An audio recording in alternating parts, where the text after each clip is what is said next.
Finish them off.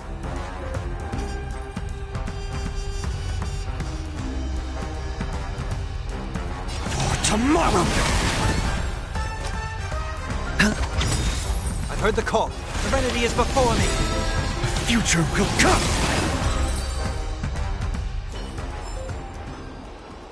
That child... Could he be in here?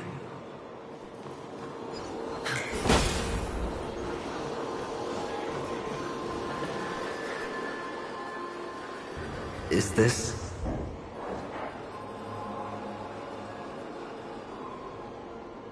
a topaz? What is this doing here?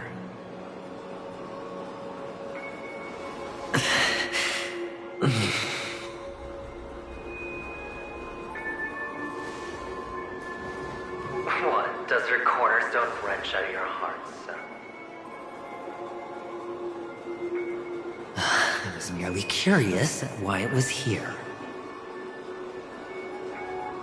Maybe that winged guy put it here. To taunt you. Just to make you realize that your painstakingly arranged magic show is nothing but a death rattle. The cornerstone's hue is the same as the radiance of Clipot's body. I've got to give it to you. I've heard a lot of baloney, but that lie deserves a prize for sheer nerve. If he were just a little bit smarter, the jig would have been up right there. This is just bait. Of course. That's why Horatio's betrayal was one of the keys to your plan. I have to say, that doctor's acting was superb. Or maybe he wasn't acting at all. All the better for you. Sunday didn't become head of the Oak family by acting sloppy. He's obsessed with control. You have to give him enough detail to satisfy his meticulous nature, but not so much that he gets suspicious. Which is why you had Horatio seek him out and leak the plan on purpose. To prevent the other party from suspecting anything. The intel you gave to Horatio was all true. He spoke the same to Sunday. Finally, Sunday took the bait, found the other cornerstone, and before you know it...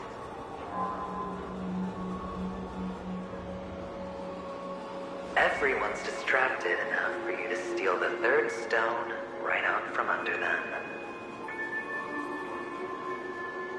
Why don't you stop rummaging through my mind? Your mind. It's our mind. You're me, and I'm you. We're the same.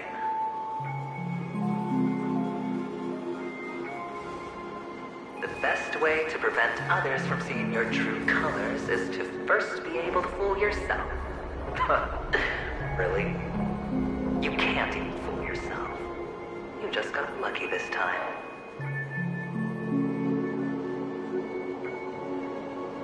This is the other cornerstone in Sunday's hands.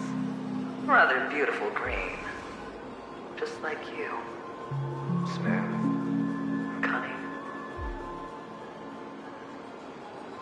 Tell me, what's its name?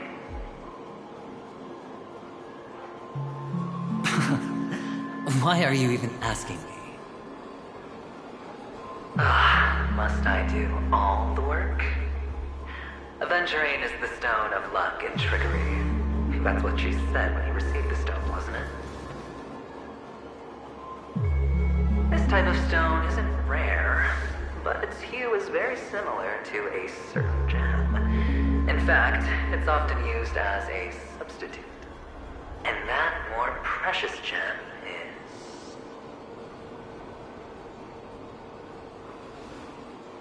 Jade. Even Sunday can't tell the difference. Oh, looks like Jade can be substituted for aventurine, too. Sauce for the goose. Aventurine, Topaz, Jade. 3 elites, 3 cornerstones who, for a measly penny, offered their everything. Oh, you're even more united than the family. As I've said before, 3 chips are sufficient. All or nothing. But will it be the former or the latter? We'll find out soon enough. So, where's the real Aventurine Stone? Take it out, let's have a look. Suddenly you don't know where it is? I just want to hear you say it. After all, it really does resemble its owner.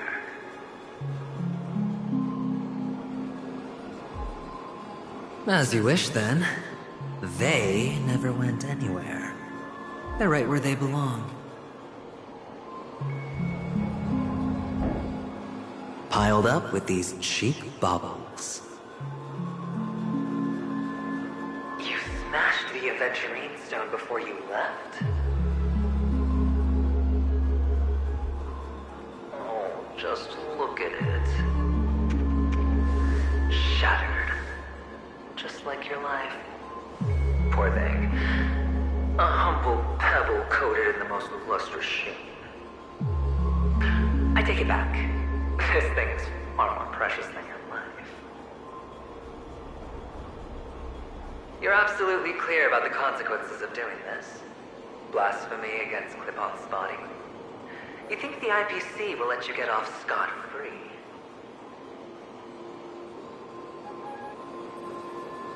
Well, Diamond has always been all about results. As long as I could create value far beyond the cost, the ends justify the means.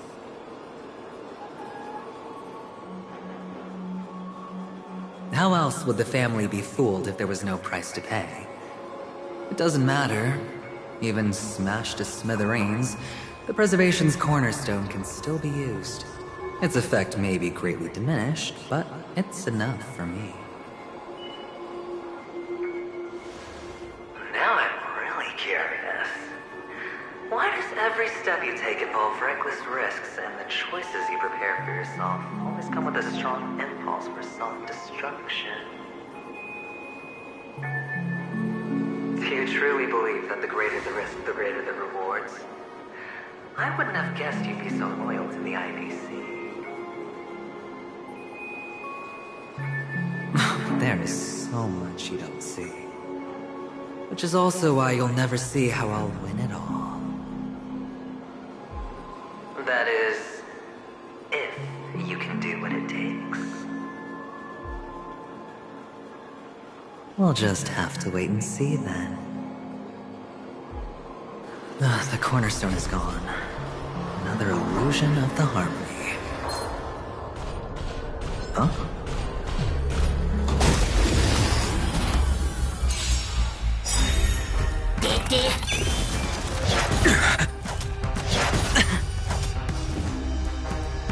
Future will come! The dice have been bust. Or maybe I'll take it all! Wanted to doubt farewell. For tomorrow!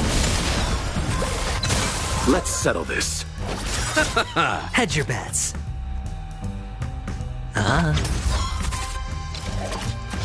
No dirty trick. All in!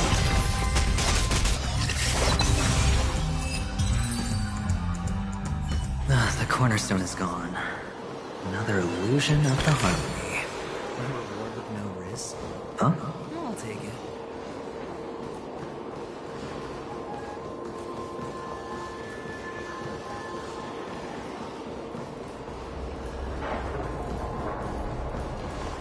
Hello. We meet again, Mr. Pretty Eyes. Yes. We meet again. Did you find your mother and father? Of course.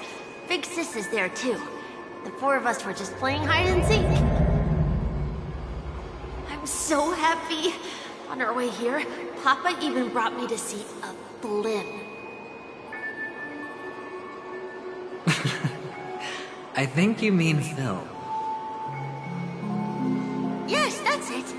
Putting many drawings together and turning them into a moving wall painting. They put me, Papa, Mama, and Big Sis together, turning us into one big family. You should give it a try too, mister. You look sad. The amusement park will cheer you up. Sure.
An unsurprising win.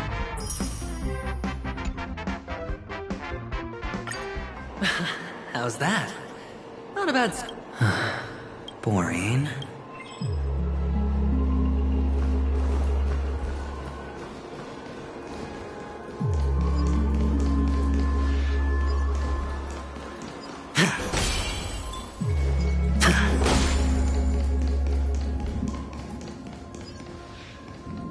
A day of peaceful...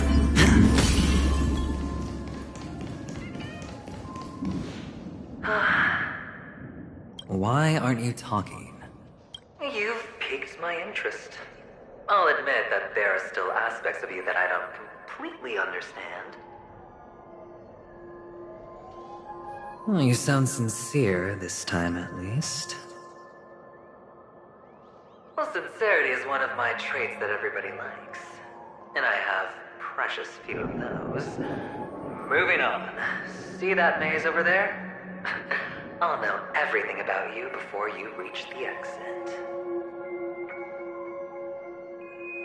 Our quaint journey through this amusement park still isn't over, and I wouldn't mind stretching this out at all.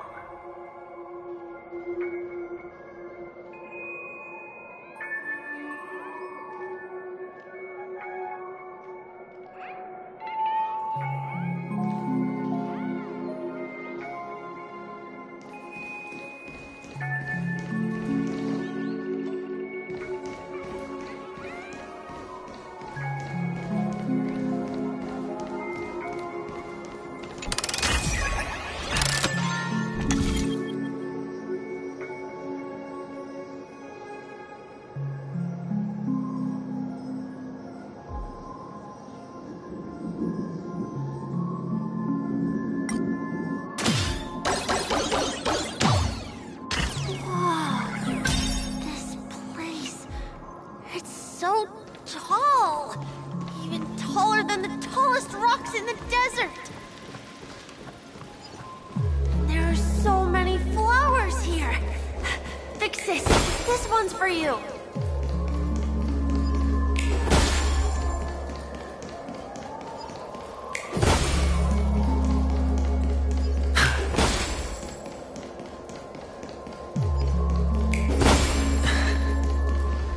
A dead end. Oh, what's on your mind? It's got nothing to do with you. Do you need a hint? These are manners. was on you. That man gave you your first job. You made your first pot of gold. I remember it all too well. You wrapped that iron chain around your fist, for that is the only tool you could find. Then, in that maze, you... Shut up! Oh, you don't wish to face your past? Unwilling to admit that your life is worth only 60 tamas? Well, from what I see, you refuse to confront it, because it only proves your weakness. How could a weak person take such daring risks? Oh, that's right. You love the thrill of danger. But you refuse to let go of meaningless sentiments. Even in this beautiful dream, the only thing you dare allow yourself is death. In your hands, those who follow you could have become Joker cards. They're far more useful that way. It's not like this is the only place the family ever cut corners. You could have had tons of action if you weren't so all or nothing. All it takes is a meager sacrifice. I bet Opal would have resolved this without a fuss. A pity you're not him. Well, you wouldn't be in this state if you could just get with the program. And why couldn't you? Out of professional integrity. Those techniques you mentioned are highly efficient, but it's not that I don't know about them. It's more like I couldn't care less. Get it? What fun is it if the fight isn't fair? Fair? You assume your opponents would fight fair in the first place. The odds are obviously not in your favor, so how are you just breezing by? Did that masked fool's words awaken something in you? Well, she gave me an answer that could turn everything upside down. Everything? You mean it could make all the cards on the table just disappear?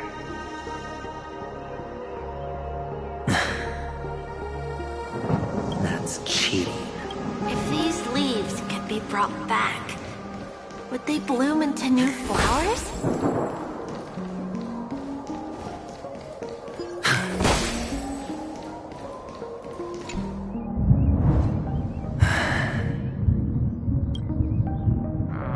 Your expression right now is hard to put into words. The lucky charm Mama left you is made from gold. Why did you never consider selling it? You obviously could have lived a normal life like Big Sis that way. Looking back, that was the better choice. Mama only left us with 2 pieces of jewelry. A necklace and a lucky charm. There won't ever be a 3rd piece. That's what you always say, but you actually regret it, don't you? That you didn't sell them. You can zip it if there's nothing to talk about. I know. You must remember what Big Sis told you. You're a child blessed by Gaiathra Triclops, and can lead the clan to happiness. So always remember to protect yourself and never resent the pain and poverty you're going through. The words still ring in your ears, don't they? You're a good kid, so you definitely won't have forgotten. So, you surely won't forget how tragic her last moments of life were. How the piercing laughter behind you felt like it was drilling into your heart. You ran away without looking back, just as she told you to. Tisk, tisk. Enough! Do you not have anything better to talk about? Oh, shut me down like a champ. Well, I guess when it comes to mind games, I think I finally get you.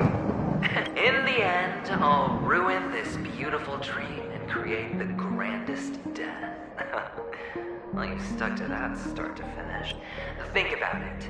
There's a Stellaron in play, the fabulous Robin loses her voice, 2 unsolved murders, cryptic messages from a masked fool, and a chance to go head-to-head with Sunday himself. The only thing to pique your interest is one word. The last word. A word that's right there at your fingertips. Death. But whose exactly?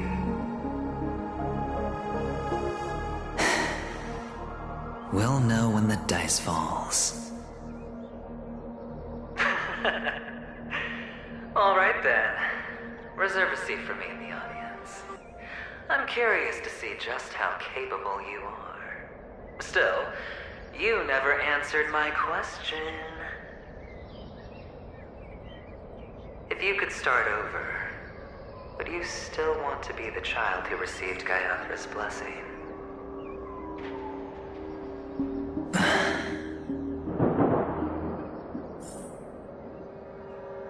It's so quiet this time. Is he finally gone? Or am I the one about to disappear? Finally, made it out of this place.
The dead return! Watch over you and guide you on your path.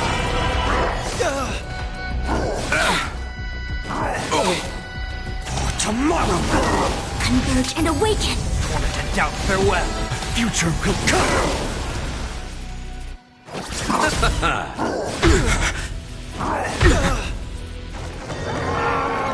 For tomorrow! Fury of innumerable core flames consume me! Hail the new dawn! Quench the flames of blood!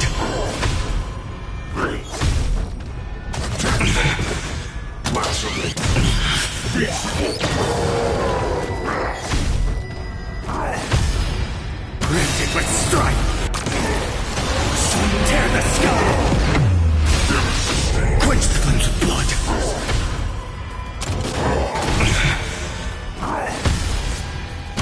Her agony! Hail the new dawn! So without substance!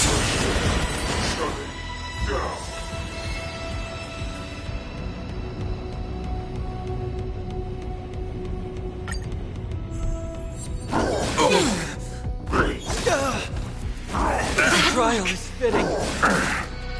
Future will come! Together as one! Human creations! Trinity is before me. Watch over you and guide you on your path. For tomorrow!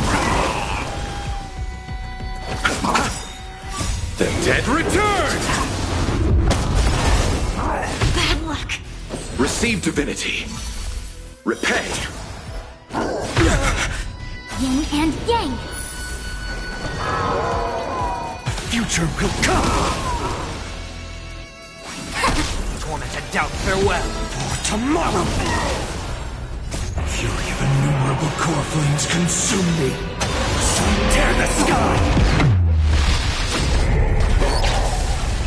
Quench the flames of blood!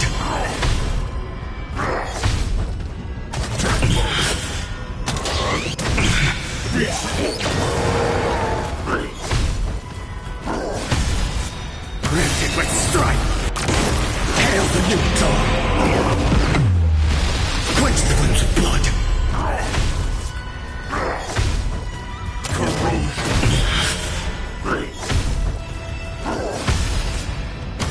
Her agony! Sun tear the sky!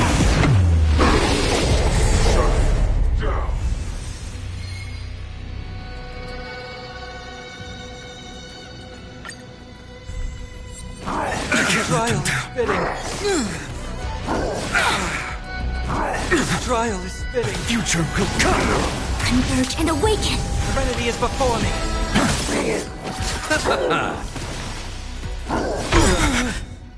The dead return! Watch over you and guide you on your path. I can't let them down. I underestimated you. Tomorrow! Fury of innumerable core flames consume me. Hail the new dawn! Quench the flames of blood! Is that all?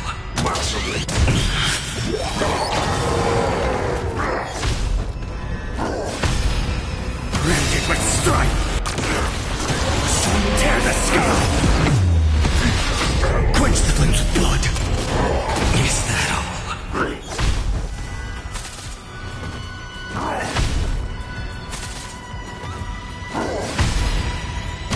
Her agony! Hail the new dawn! Shut it down!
go back yet.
reward with no risk? I'll take it.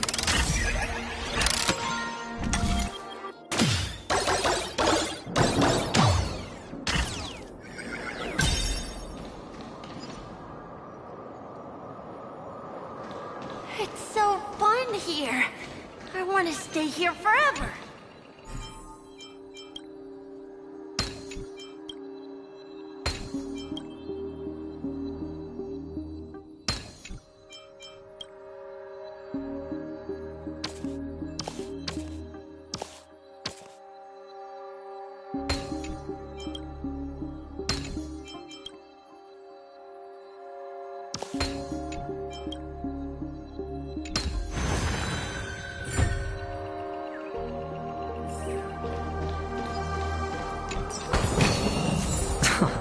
This is hardly enough for a seat at the table.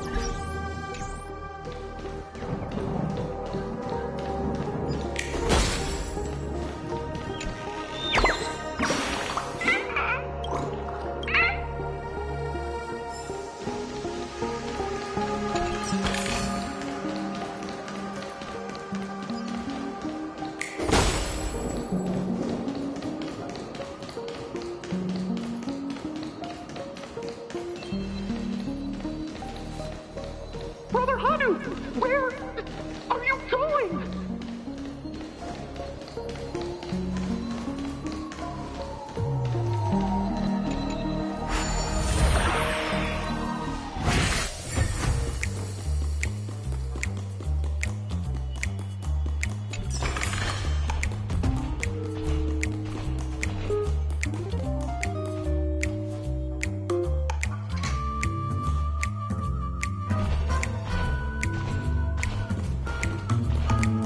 There's only one place he can be going, whether it's in the past, present, or future.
Mister, is that you? I hear the sound of leather shoes.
A 10-to-1 payout?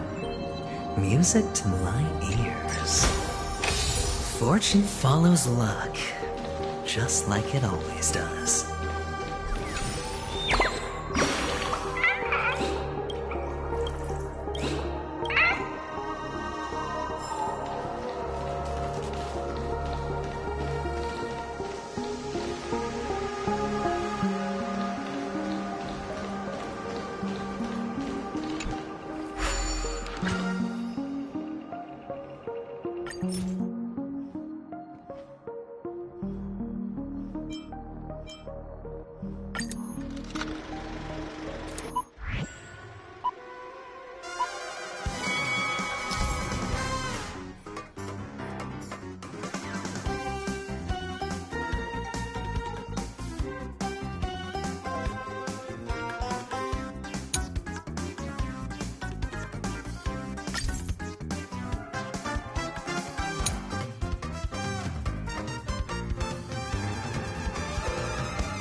Finish them off.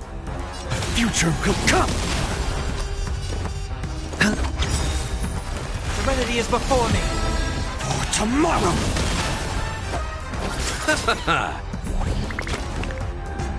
The future will come.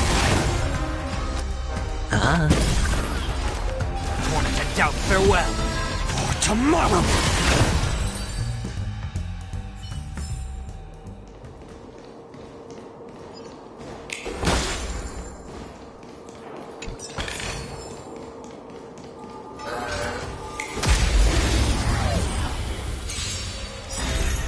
Existence is of no consequence. Or maybe I'll take it all! Future will come! Serenity is before me.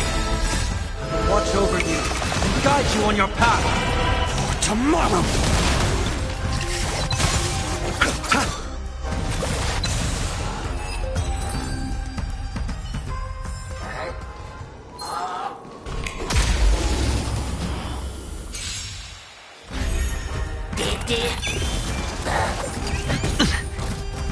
Future will come! Torment and doubt, farewell. For tomorrow! The dead return!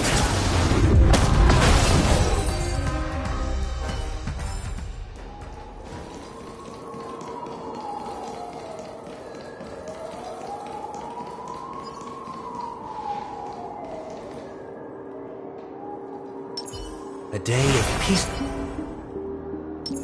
Feeling lucky. Oh, the bigger the risk.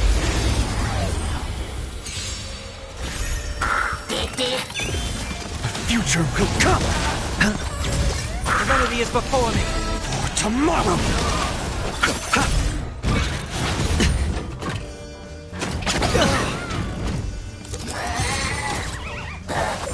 I can't let them down. I underestimated you. Watch your head. I can't let them down. Spend freely. Bust. Or maybe I'll take it all! All in! Torment and doubt, farewell. Future will come! Fury of innumerable core flames consume me! Sun tear the sky! Empty shell, so without substance. Hail the new dawn! soul without substance.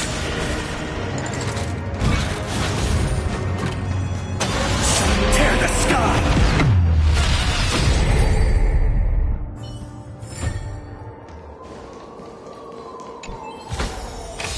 Fortune follows luck, just like it always does.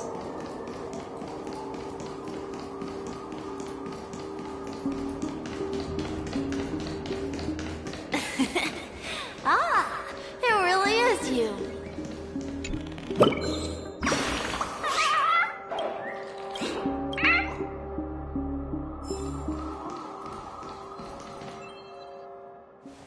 I don't know why, mister, but you always give me a special feeling that makes me more curious about you. It's sad that I can't get to know you more. We have to say goodbye. Did you have fun? You're going back? Yes, I should go home. The day's getting dark, and it's going to rain. I don't want to worry the others. You're home. Where is it? What a strange question. It's where Papa, Mama, and Big Sis are. In this dream.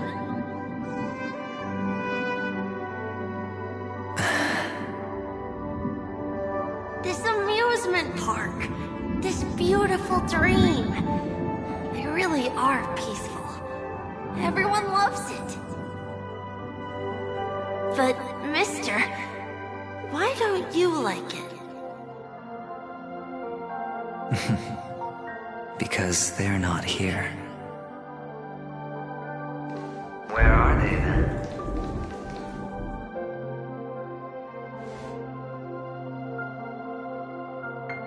I don't know.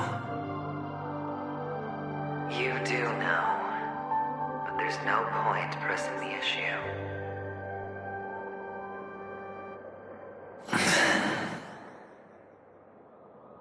Admit it.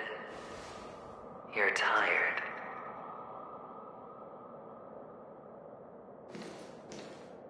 We all are. Which is why we chose to stay here. Me and him. Your past and future. How long will you stay? Forever. We'll be with you forever in this dream. This is the greatest honor that we can offer to those who hurtle towards death.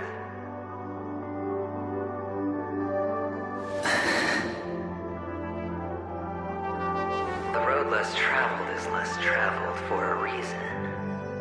But you've never gone in any other direction. Your own life is the chip you're most eager to lay down. Always has been. You don't care who the real murderer is, and the Watchmaker's so-called legacy couldn't be more boring.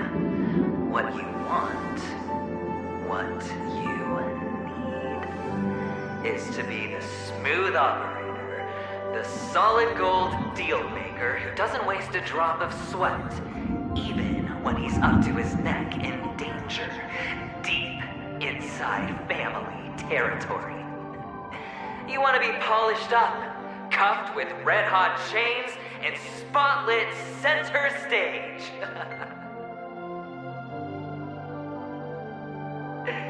You'll be the closing act, the final sacrifice. I can do it. And it will be flawless. Of course you can. Your luck will help you at the right time. A Stellaron and an Emanator. It's that simple now.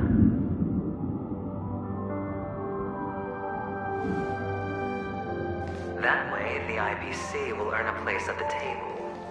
And as for you, you'll just happen to slip the leash, leave the rat race, extract yourself from this endless debacle. You'll have the freedom you've always dreamed of.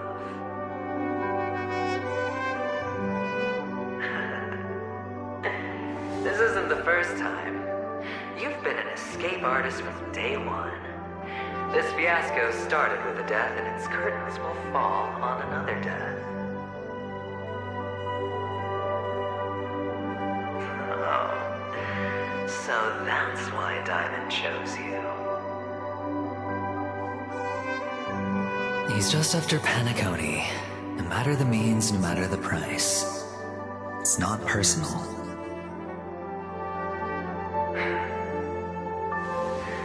It's hard, isn't it? Well, don't get soft on me now. What, did you suddenly grow a conscience? Hey, I was born from yourself. I'm well aware that climbing out of the hole you've dug is basically impossible.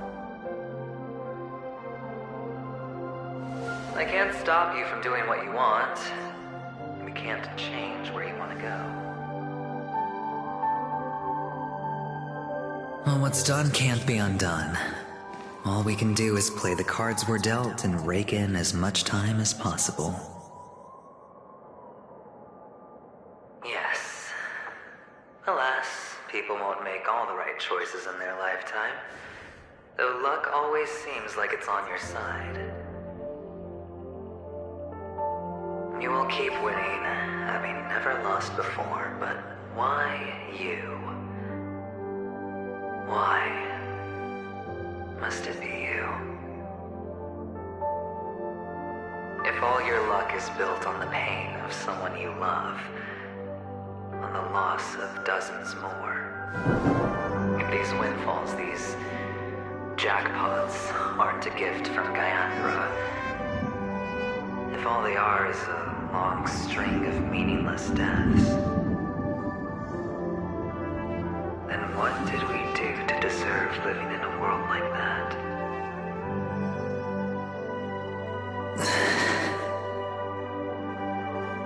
Well, maybe when I get to where I'm going and look back, I'll know what the trip was all about. Fine. Time to make a move, my friend. I'll be waiting up ahead. Say goodbye to the kid before you shuffle off.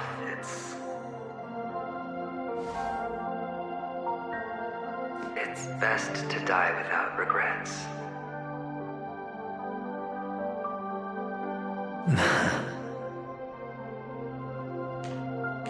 And now, only we are left. Can you take a photo for me? Sure.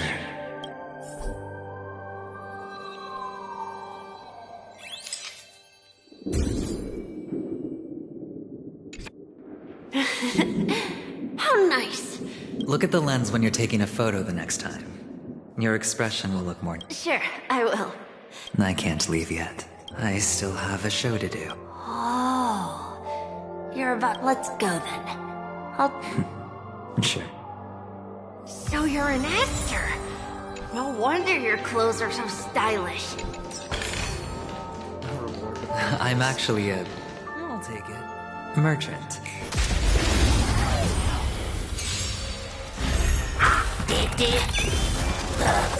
This trial is fitting. For tomorrow! Serenity is before me. I will watch over you and guide you on your path.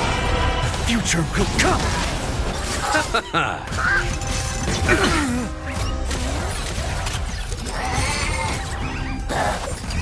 No dirty tricks. All in.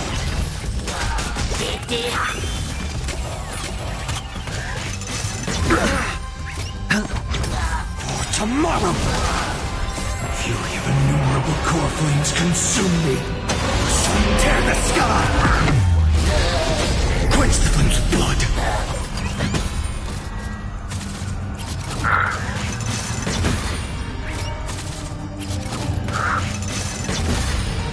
Branded with strife!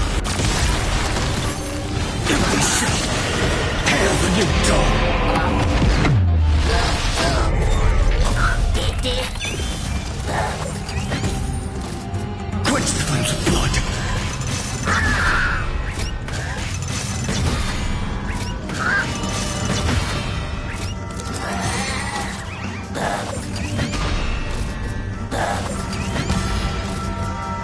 Her agony!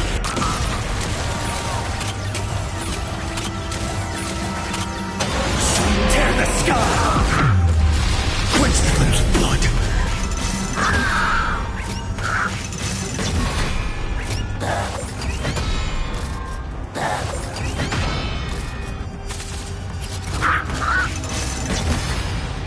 Rented with strife! All stars burn to ash! Watch your head! Torment and doubt, farewell! Future will come! It's on me. For tomorrow!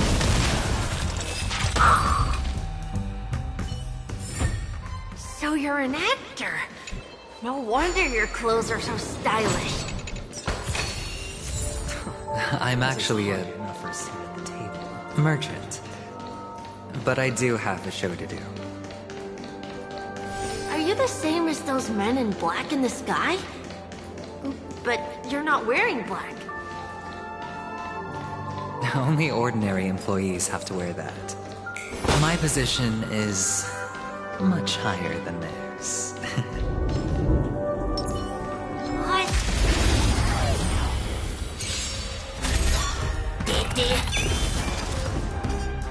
Future will come!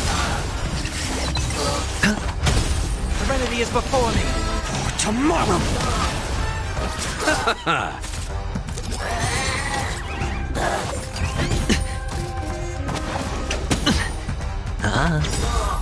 Bust. Or maybe I'll take it all! All in!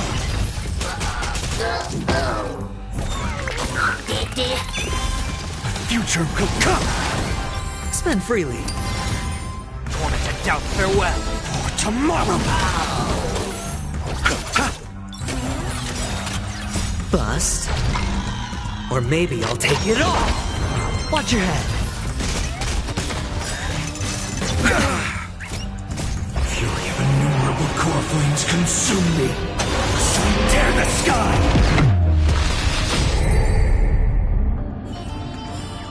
So you're an actor.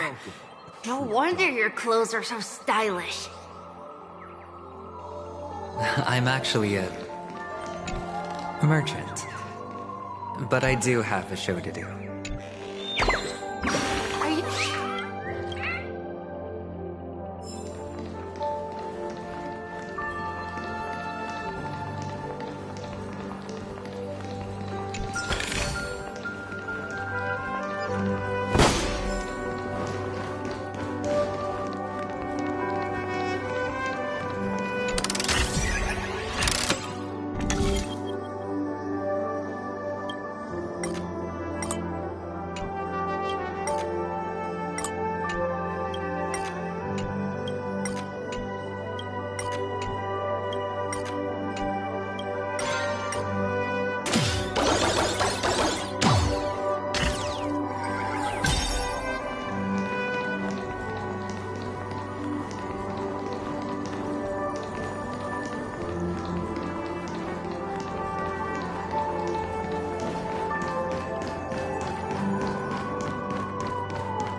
Is this also a blessing of the Trailblades?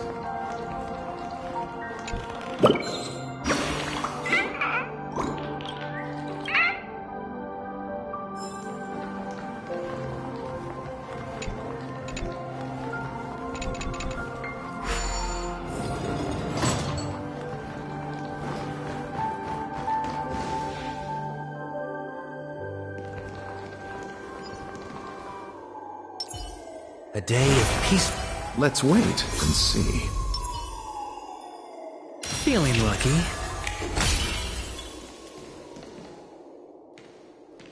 Behind this curtain is the grand stage. It's almost time to go on stage.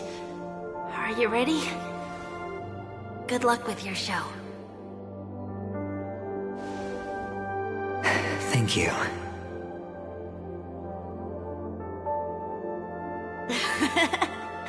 You still seem pretty nervous.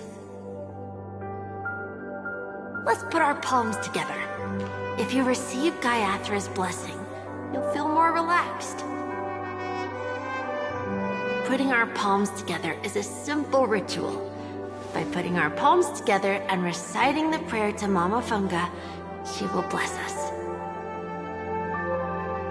If you're not familiar... It's alright.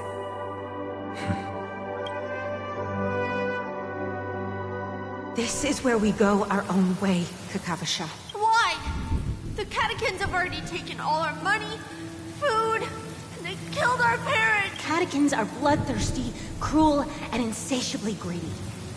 They want this as a trick, an act of revenge. Remember?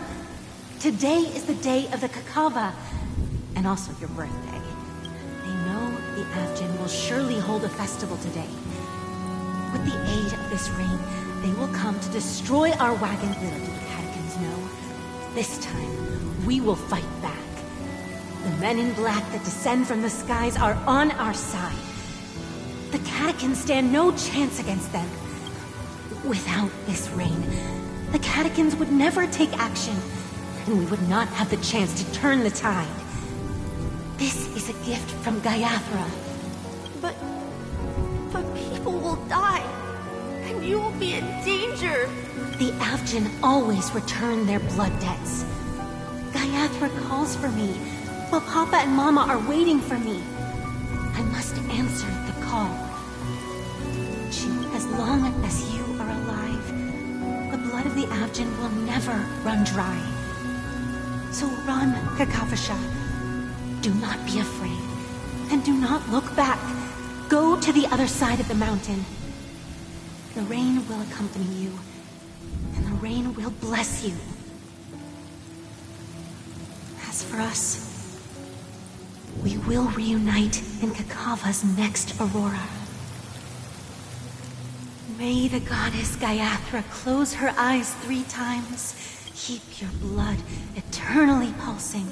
Let your journey be forever peaceful, and your schemes forever concealed. Farewell, Kakavasha. Newsflash from the Inter-Astral Peace broadcast. The IPC Marketing Development Department spokesperson confirms that a small-scale rebellion has broken out in the unclaimed region of the insurgents are from a local clan known as Kataka, which has a long history of disdain towards the IPC. This has caused a serious negative impact to the work of the IPC's Marketing Development Department. The clan launched a massive attack on the Avgin, who were under the protection of the IPC, resulting in 6,728 deaths and 3,452 missing. The casualties are currently under the care of the frontline trauma team. The spokesperson expresses his deepest condolences for this devastating humanitarian disaster. At the same time, delivering an important message on this matter to all interplanetary citizens. Finally, he proclaims, the hammer of preservation will fall for all beings, regardless of life or death, regardless of race, regardless of ideology, to uphold the basic rights we inherently possess.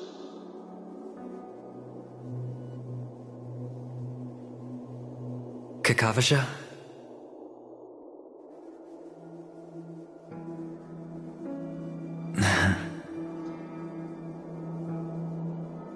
Bye.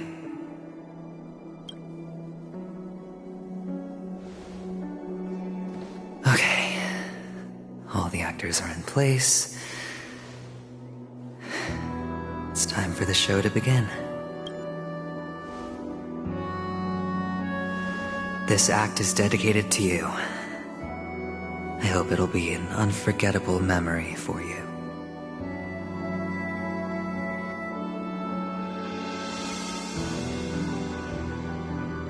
Kakavasha. By the way, before you go, I have a personal question. Do you truly want to destroy the world with your own hands? Let's assume, just assuming now, that every time I roll the dice, there's a possibility of achieving this particular outcome. Then I would be quite happy to make that wager.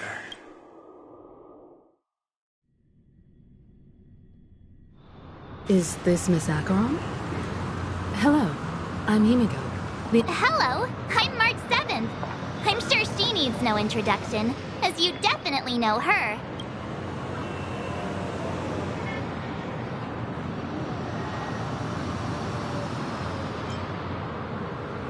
Hello? None of you seem surprised. Since Welt has decided to travel with you, it means that he trusts you.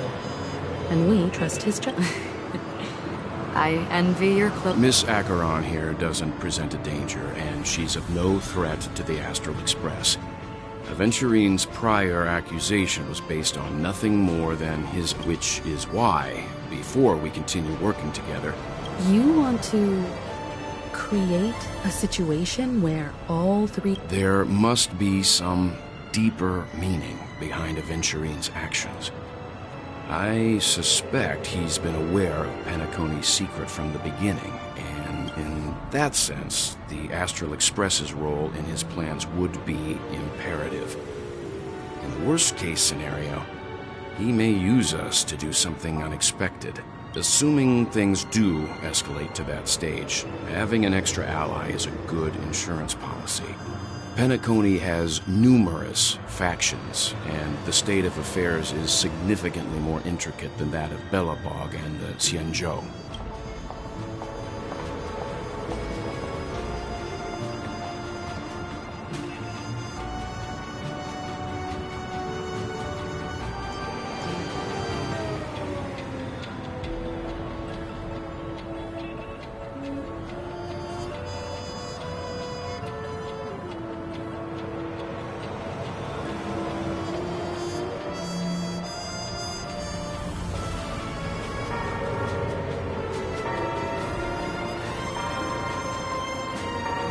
You're talking weird again.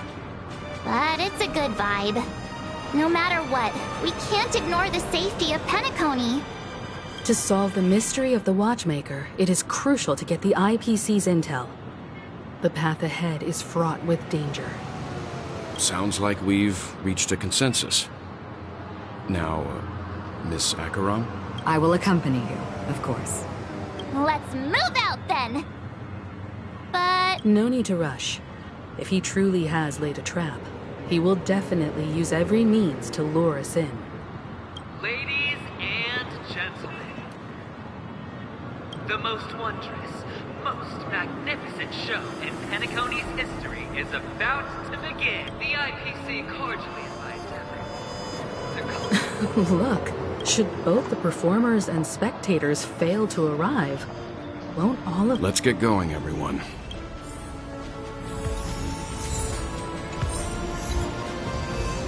I have a bad feeling. Let's waste... Mr. Yang. Why did you not tell your companions about my true identity? It's just like you said, an inability rather than an unwillingness. Plus, it's a long story, not something that can be summed up in a few words.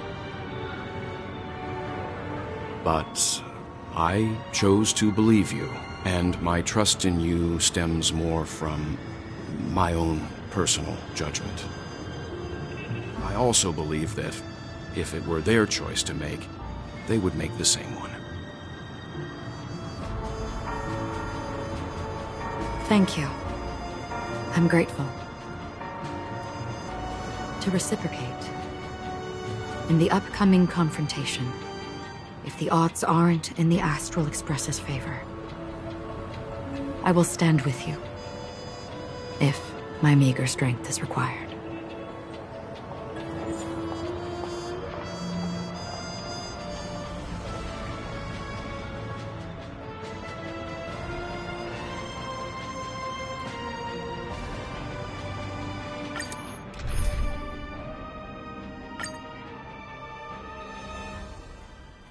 We're back here again.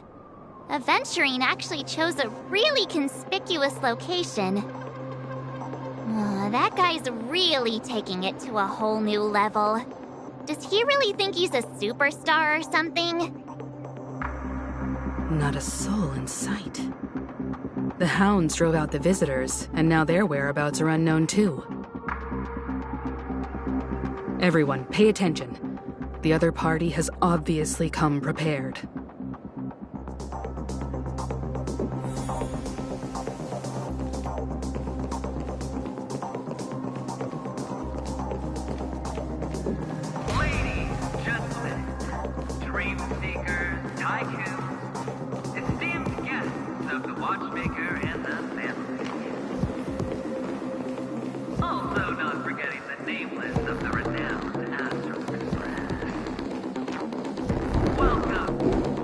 Astral Express, you're late. And this, unsought guest. We've kept your appointment, Mr. Aventurine. It is customary to show yourself as well. Well, I will, naturally. But before that, I've got to introduce our guest of honor. Everyone, give it up for Miss Delaron!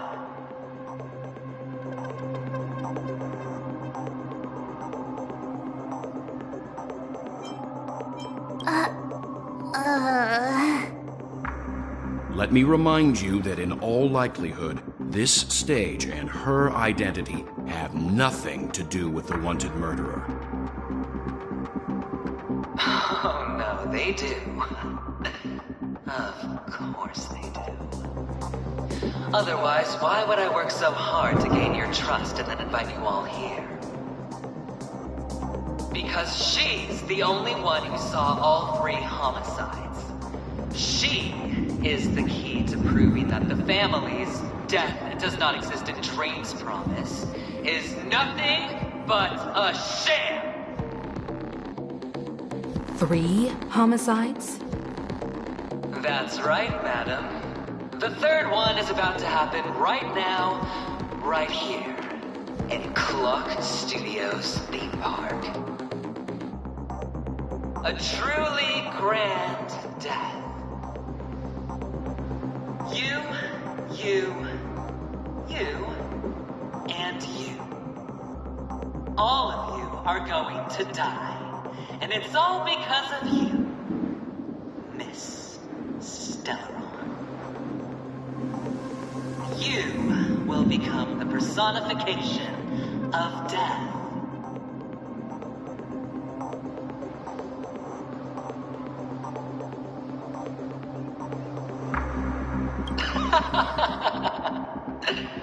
I thought my intent was crystal clear. Let me be a little clearer. I will detonate the Stellaron in you and cause a teeny, tiny accident on Penacony. Bam! The entire theme park will be reduced to a shattered dream. Then before the family can even react, I'll become the IPC fleet's navigator. Your bluff isn't fooling anyone. If you could really do that, you would have done so earlier. You wanna bet? Sure. I'll bet with you. I'm betting that it'll be a sweeping victory for me. By detonating an unprecedented explosion to prove that the vow of harmony is a complete and utter joke. You won't do it. Of course I can. It's just another gamble. I came from the wastelands of Sigonia. For just 60 red copper coins, people paid to brand me. Put me in chains. Place me in the gallows and bury me in the golden sands. But the sun could not kill me. and the quicksand sent me back to the embrace of the Guild and the IPC. Bear in mind, my victory wasn't just a stroke of luck. I've never been defeated. Have you ever heard the saying, sleep is the rehearsal of death? Why does life slumber? All because we are not ready for the final rest. Every night is practice for the end. You and I are escaping into our dreams for fear of death at this very moment. And death will surface in our dreams. Friends, the game has commenced, and you cannot choose to decline. Nor do you have any reason or grounds to!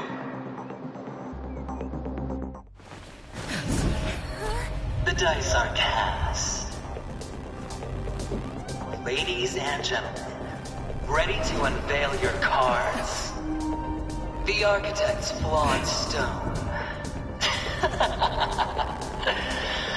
Of no value at all. I'm putting down the bet. I'm taking the gamble. I'm claiming the win. Oh, and fate's spin the wheel. A daring gamble. Walking the brink of death for rebirth. Oh, for the Emperor Lord!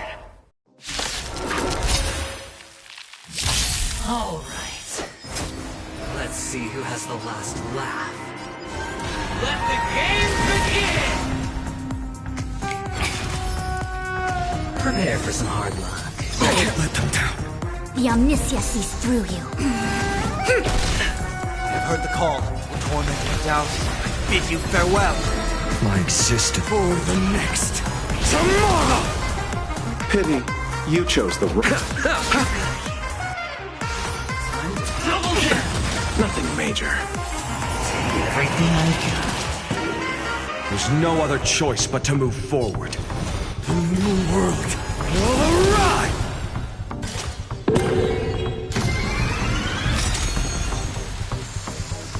Allow me to make a divination. With all my power, scry the future! Serenity stands clear before me.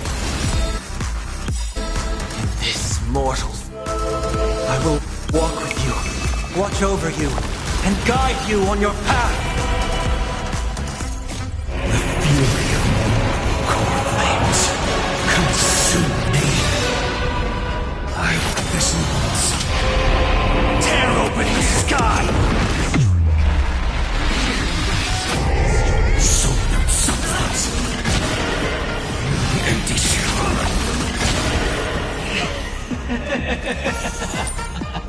Even on a losing streak, as long as people still have hope, they'll keep throwing money on the table.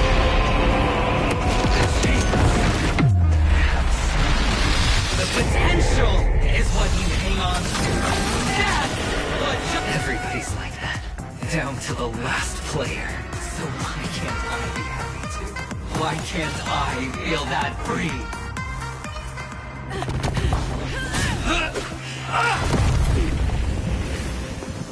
Always hide your ace with a straight face. I'm starting to get a little impatient with you all.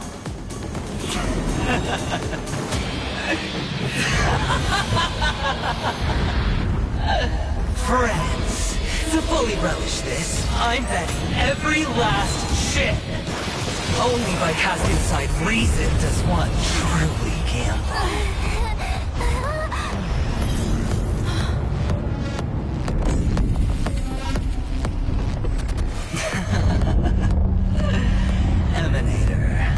I know you'll match my wager, right? You're leaving?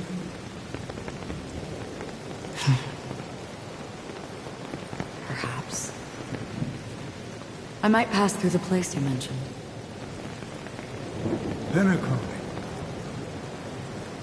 What do you hope to find within a dream? I'm not looking for anything. They aren't in a dream.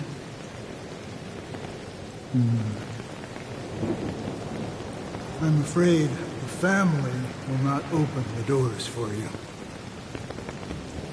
Why? Because the path you walk is not accepted by the Harmony. Even if... that's not what I want. Precisely because it's not what you want. Because they are not like other Eons. They have never glanced at anyone, and they never need to. They leave woven strands of fate for humans to walk, and together, they weave a great shadow. And this shadow silently envelops them. There are always those who rise from the shadows.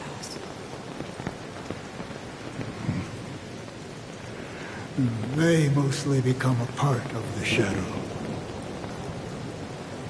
In your eyes, am I the same? You still have a strand of color. But not much.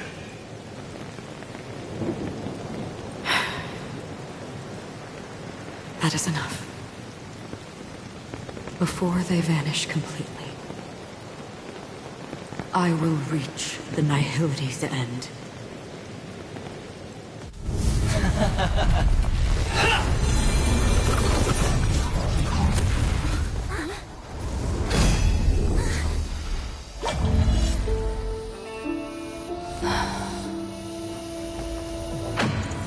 I wish to mourn the departed, weeping like rain, to swell the crossing stream.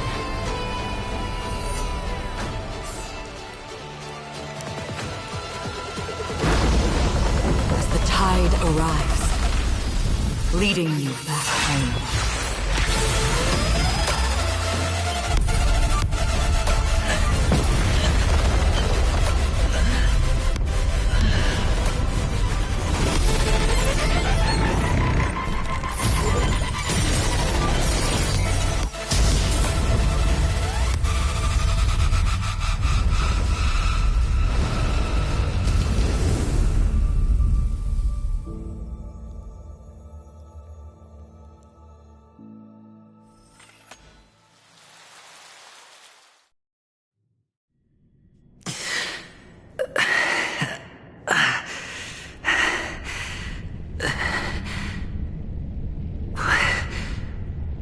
What is this place? A gigantic black hole. And see... Have I succeeded?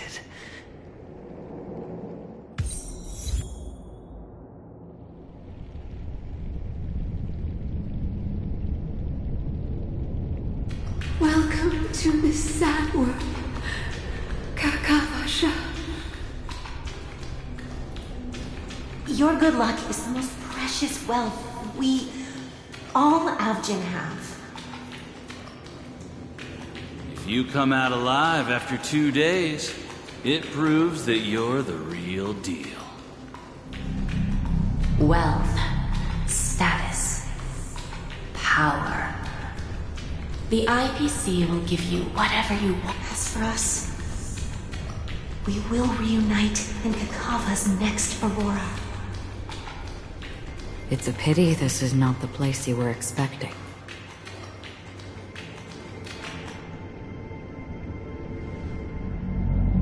Melody. Is it? Perhaps to you, I am just an emanator who's hiding her identity.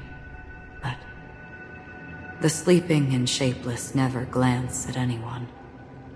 They have no face, no form, and even less of a will to speak. The nihility envelops everyone equally.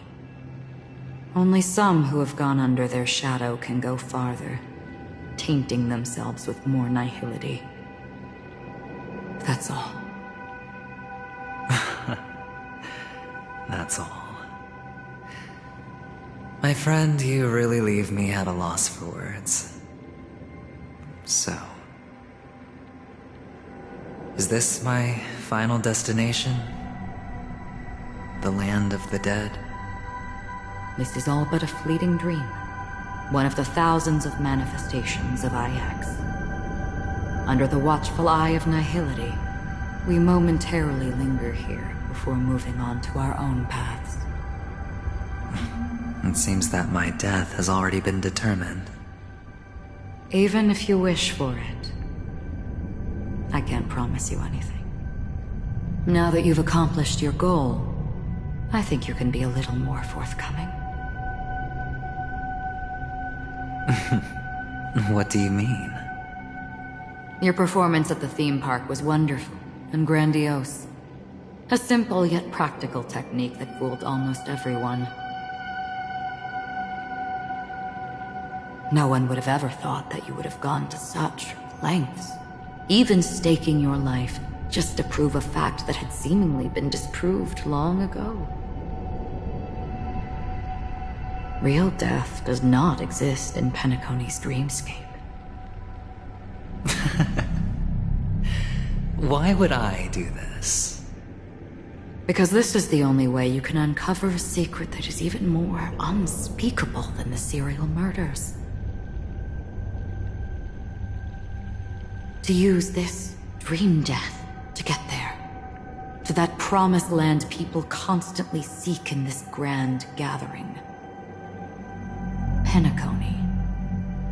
The legacy of the Watchmaker. The true land of exile. How did you find out? I never imagined that something I learned about unexpectedly would become the key to connecting everything. It's that person's identity, isn't it? I see you're in the know. Let's just say I'd put money on the possibility. The murder isn't nearly enough to disrupt business as usual. Even if there were 1 or 2 murders on Penacony, most people wouldn't be personally affected. And that won't create any waves. This dream of theirs isn't a boundless sea. It's a lonely island. The family used the Harmony to build a high wall and isolate them from the vast and treacherous ocean of the outside world. That barrier they built keeps death out, but it also keeps the secrets that are lost in that watery abyss from floating to the surface. In a beautiful dream, free of suffering, who would want to go fishing for those secrets? No one. Unless someone goes to the other side of the barrier and lives to tell the tale. Someone already has. I got the idea early on, chewing on that masked fool's little hint. If a mute isn't someone who cannot make a sound, then it has to be someone who cannot speak. Someone who survived the treacherous depths, but is unable to take the stage and speak the truth. Well, I'm happy to know she's safe and sound, and still on Penacony. Hint? Is that not proof? Well, proof is the one thing I don't have. The only thing that can prove these conjectures is for the family to come clean. And with the way they buttered up these outsiders, it seems pretty clear they're intent on covering their tracks. But you don't need proof to have a suspicion. And for me, suspicion is enough. I didn't need to find the memory zone meme.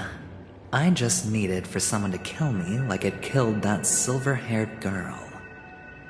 You don't sound very confident to me. Going out of your way to make citywide broadcasts in an attempt to involve more people. You are simply betting on the possibility of someone being able to break down the barrier. You're very lucky that fate has decided to let us cross paths. I happen to be equipped with a very sharp blade. Sharp enough to slice through the veil of dreams I can also carve the Harmony's brand off of you.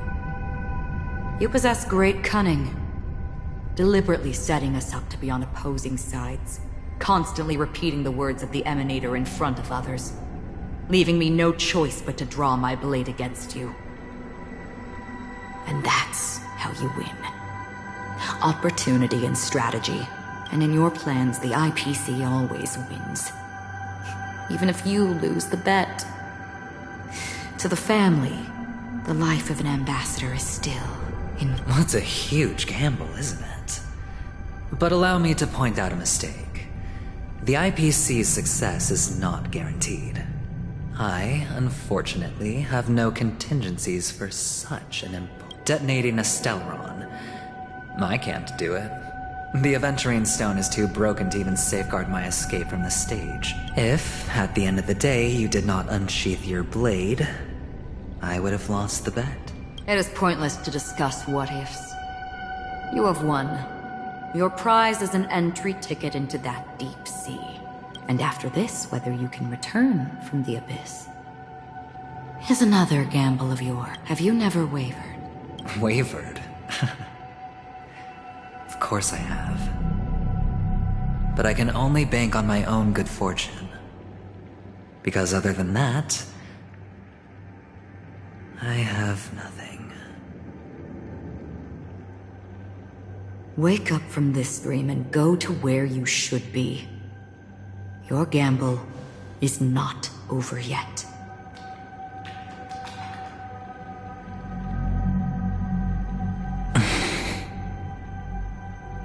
Before we part,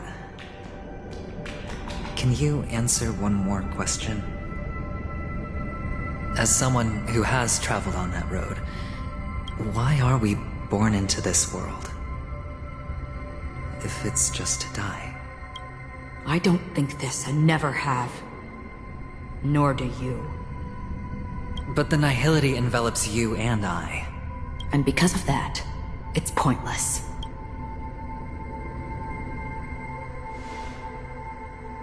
But it is still there. If the dice of fate are always weighted, then that is our destiny. Why, then, do we struggle against it? My answer might not be able to resolve your confusion, because it has been with you throughout your journey and is already a part of your life. But you said, sleep is the rehearsal of death. So why does life slumber? Because we are not ready for the final rest. So you can definitely understand why we want to be prepared. Even if the ending has been predetermined, that's fine. There are countless things that humans cannot change. But before the end, there are many things that humans can do while on their journey. And because of this, the end will thus reveal a completely different meaning. Take a good look at your pocket. Your friend has already given you the answer. Good luck.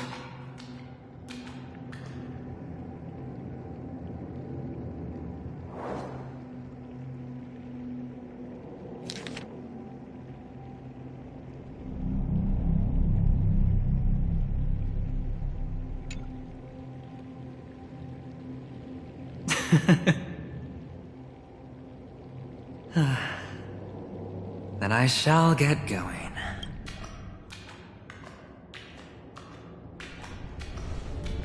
Mister, you're leaving? You ultimately chose to leave this dreamscape? Yes. Because they are not here. My papa, mama, and big sis. Then where are they? They are in a place where everyone will go. A very, very distant place. Then are you going to? I'll get there one day. But not now. There will come a day when the sky will drizzle, and I will hear the call of Gaiathra Triclops, and know that it is time for me to go, and be reunited with my family. So, until that time comes, I should be preparing. Preparing? Well, preparing to face them, Kakavasha. I know you'll be able to do it.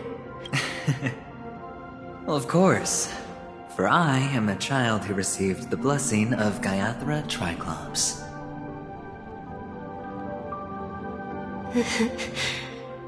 But you still... Well, I seem that way because... What do you say? One last time? Put our palms together?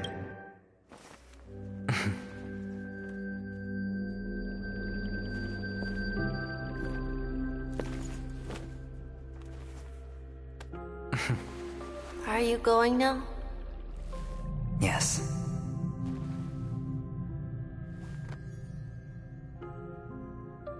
May the Mother Goddess thrice close her eyes for you, keeping your blood eternally pulsing. May your journey be forever peaceful, and your schemes forever concealed. Our paths will cross again beneath Kakava's shimmering auroras. Farewell, Kakavasha.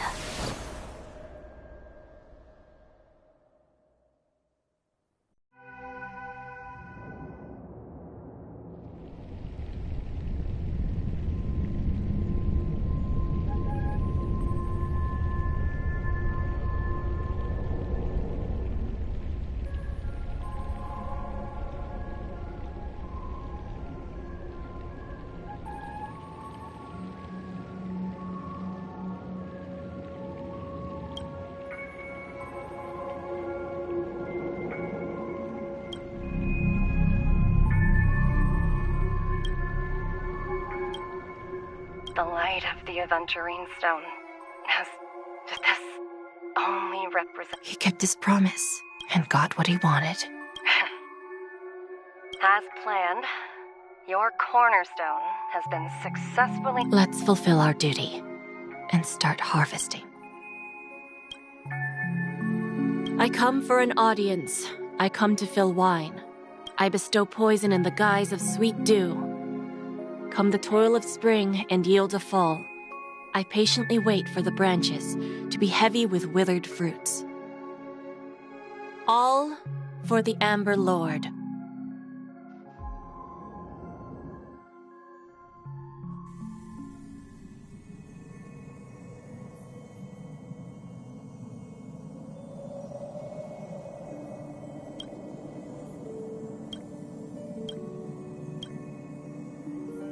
You're awake.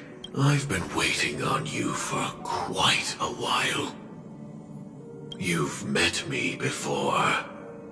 I'm Sam, the Stellaron Hunter. I originally planned on showing up earlier to reveal some, but I encountered more roadblocks than expected. 11 times I've tried, but ended in failure. Before Elio is right. In this land of the dream, I don't know people's hearts as well as he and Kafka do. Nor do I have a specialty like Silverwolf and Blade. Most of the things that I'm good at only apply to villains who need no mercy. So, there is only... This is to show you.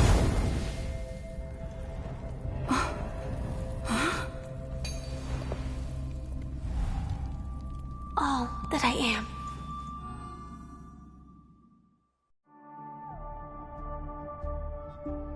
Labyrinth-like corridors and halls? Traps everywhere? The owner of this mansion must be a bit paranoid. You are so funny, Mr. Security Officer. I hope that sense of humor of yours has helped you find the series. Just expressing a personal opinion. Why? Did I hit a nerve? Mr. Gallagher, my patience is wearing thin. Neglecting duties will only make me more suspicious that you and the real serial killer are connected.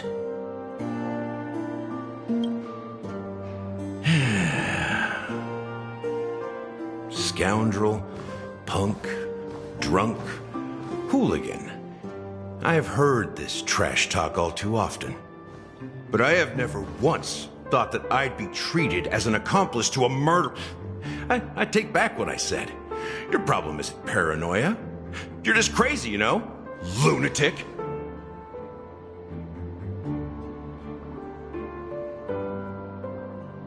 You, the family, you broke my spine and pulled out my fangs, and now you want to accuse me of murder?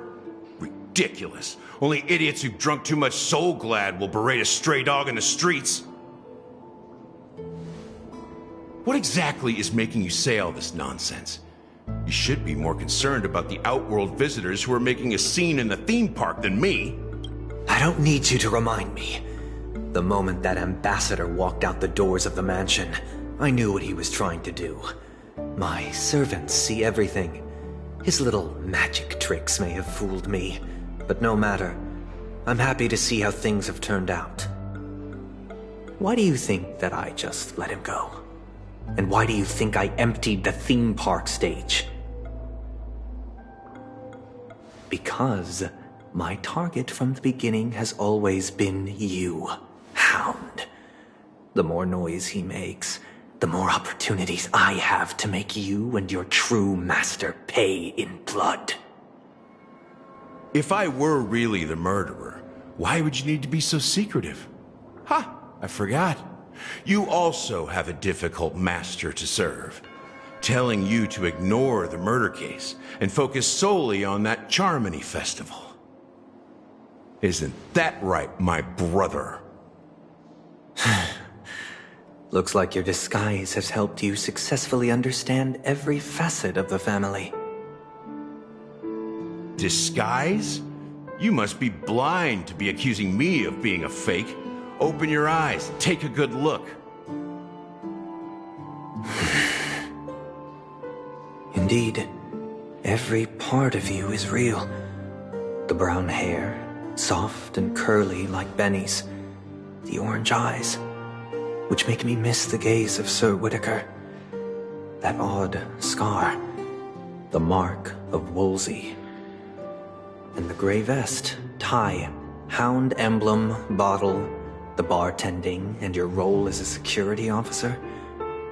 These are all true traits. From all 52 loyal family members. When they are gathered, countless tiny truths are woven together into a lie. You collected a small piece of each of them and claimed them for yourself. Then you invented this facade, a complete Gallagher. Tell me I'm wrong, minion of the Enigmata.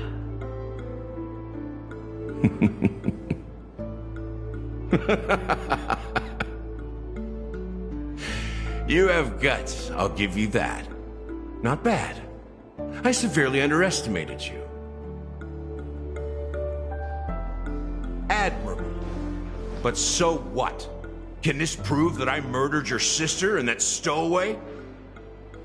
This proves that you and the Memory Zone meme death are linked. And that's enough. Listen up. I don't care how you did it. I only care about one thing. You devil. You wretched, despicable dog. Why did you kill her?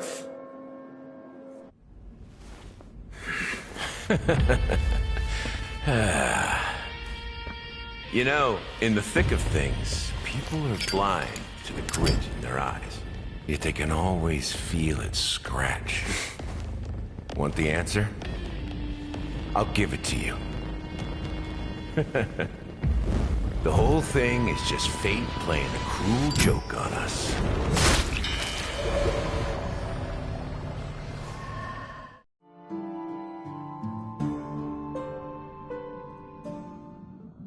Newsflash! Penacony's Charmony Festival has entered its countdown phase. Accompanied by Clocky's TikToks, after 12 system hours, this grand celebration will commence with much fanfare.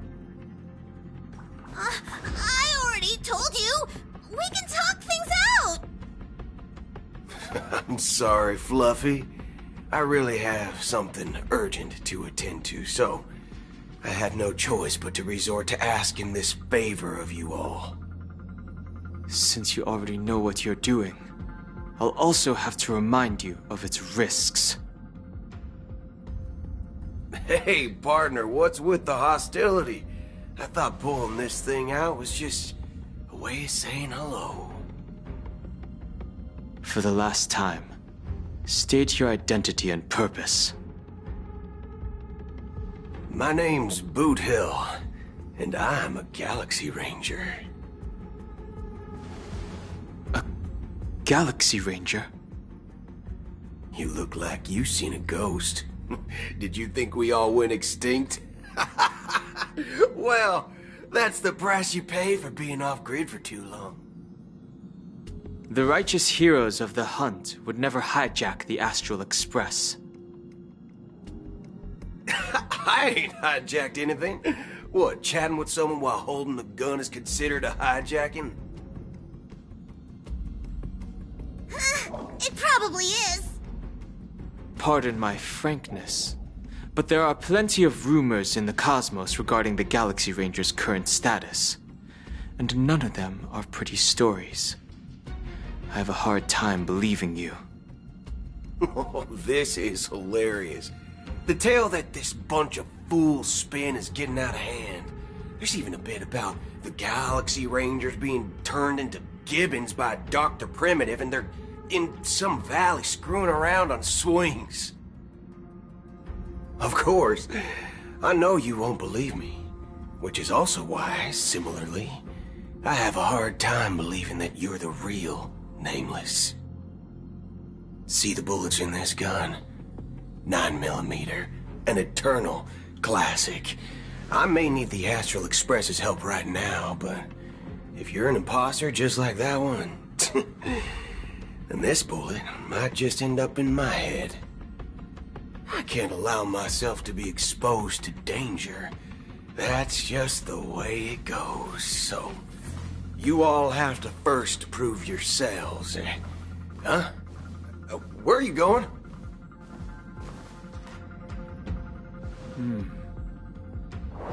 Recognize this?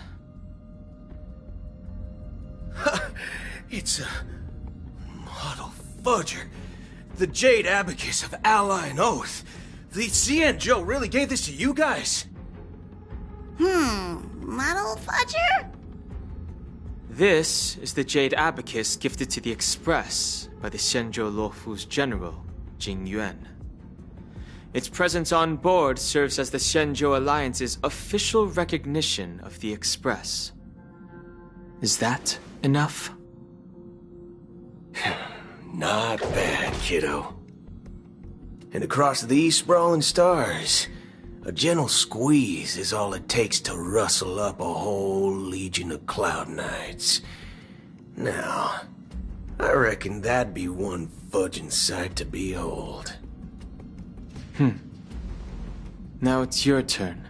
Been ages since the Galaxy Rangers had the spotlight shown on them.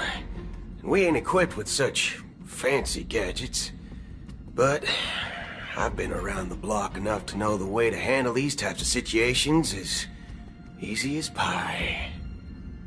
Alright then.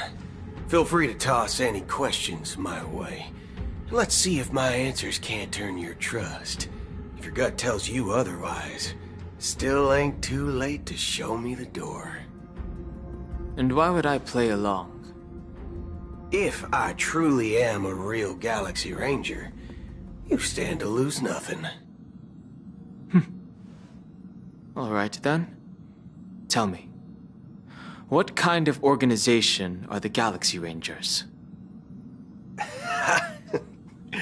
My friend, this question is a hard one. I don't think I can even consider us an organization to begin with. Everyone's on their own fated path along the hunt, with their own resolute sense of righteousness and not so welcome among such so-called universal values. This reply does not instill trust. It only makes your predicament more precarious. I'm guessing you're gonna ask about some form of shared faith, right? But us Galaxy Rangers don't need that sort of thing.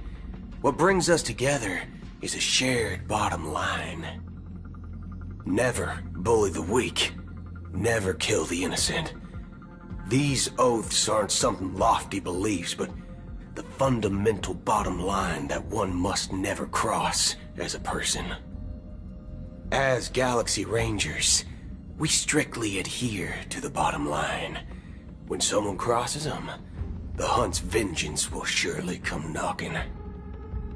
And in this moment, the other crucial meaning of bottom line comes into play. As long as you don't cross it, you're free to do whatever you please. You catch my drift? Second question. Why do you seek trouble with the Astral Express? I already said that I seek no trouble. I must go to Penacony for a matter. But I don't have an invite.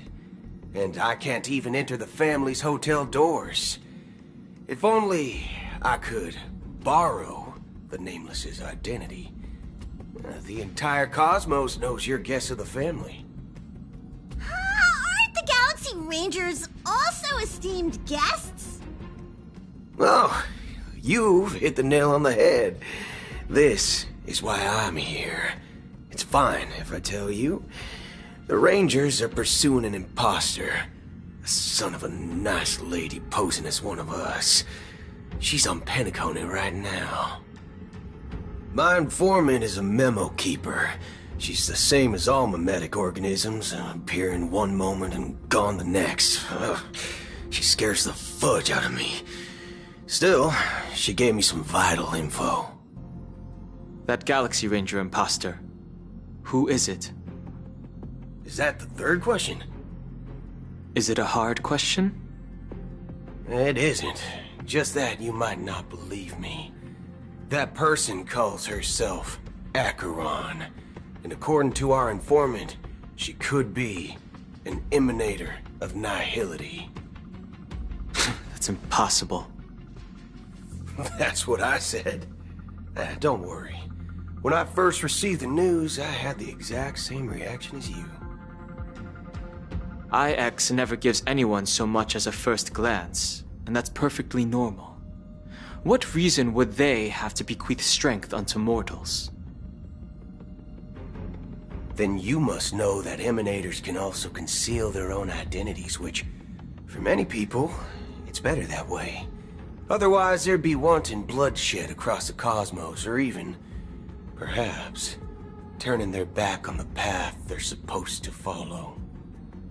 I had the good fortune of running into an elation emanator. Its appearance was no different than that of those clowns.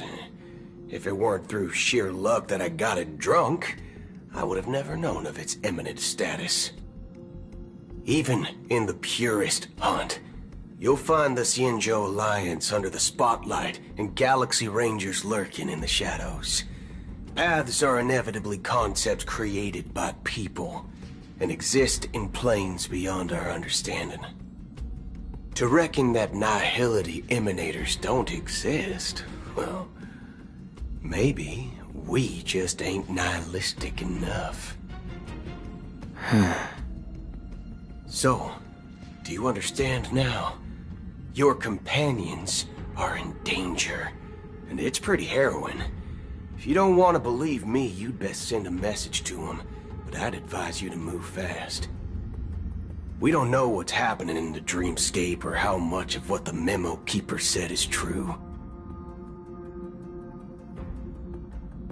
And that Acheron, who knows what she intends to do?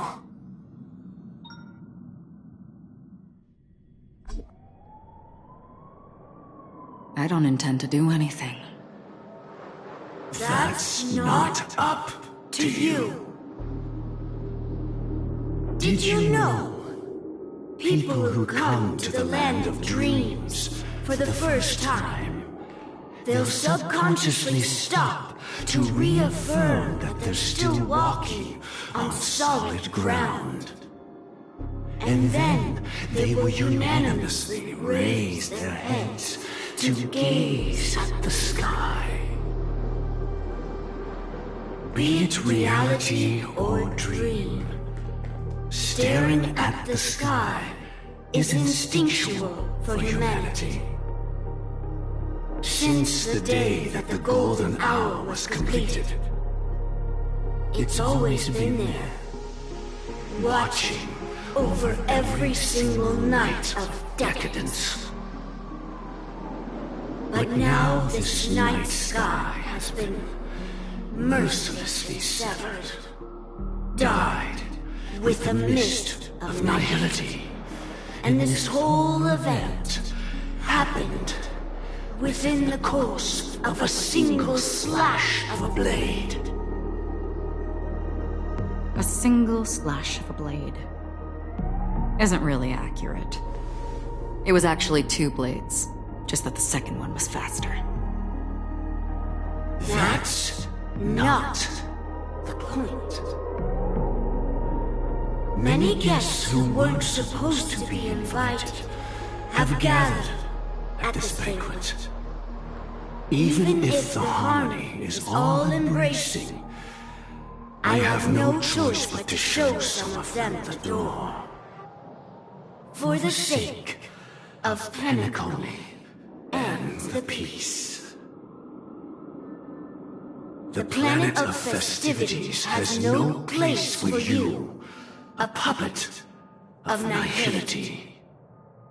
Those who live in the shadows do not bear the right to tread the illuminated stage. Speaking of living in the shadows, there's probably not much difference between us. It's only polite to reveal your true self, at least when speaking to others. Penacony's Dream Master.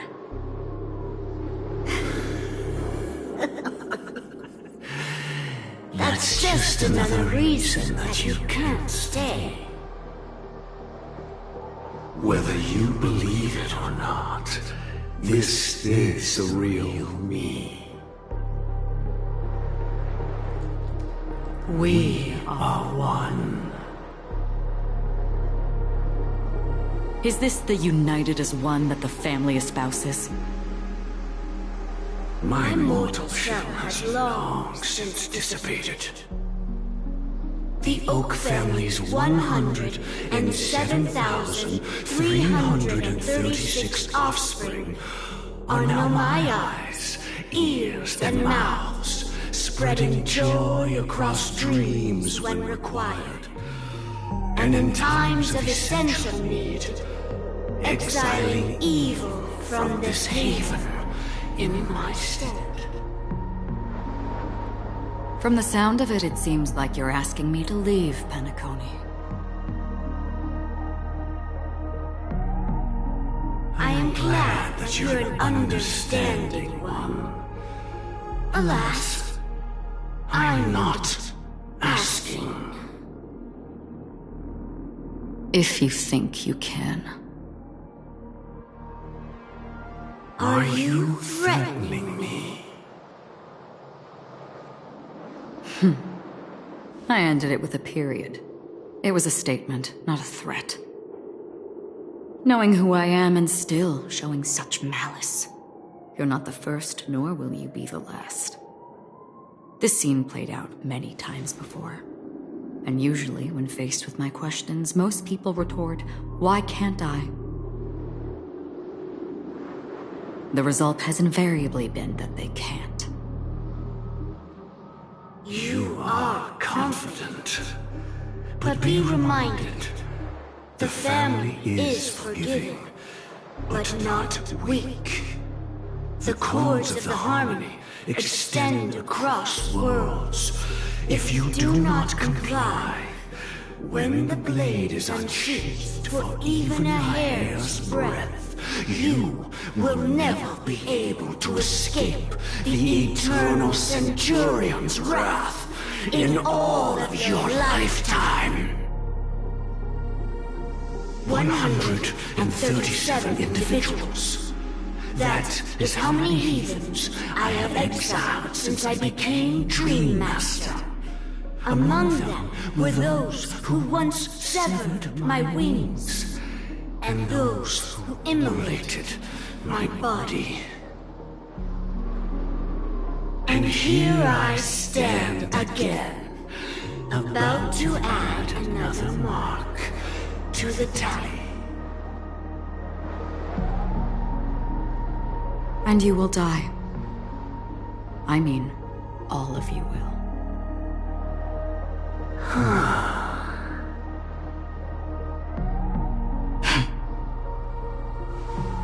But that won't come to pass.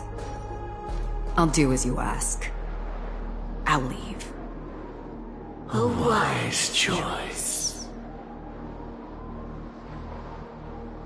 I wasn't aware there was a choice. To you, that surely is the only option.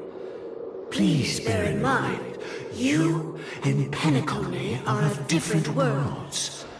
Those born on the far bank cannot seek solace across the river. Leave and never return.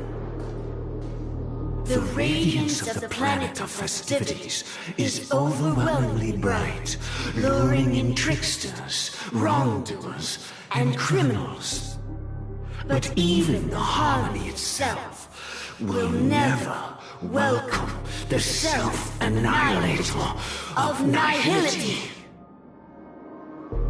And even more so, when this self-annihilator heralds the destruction of everything.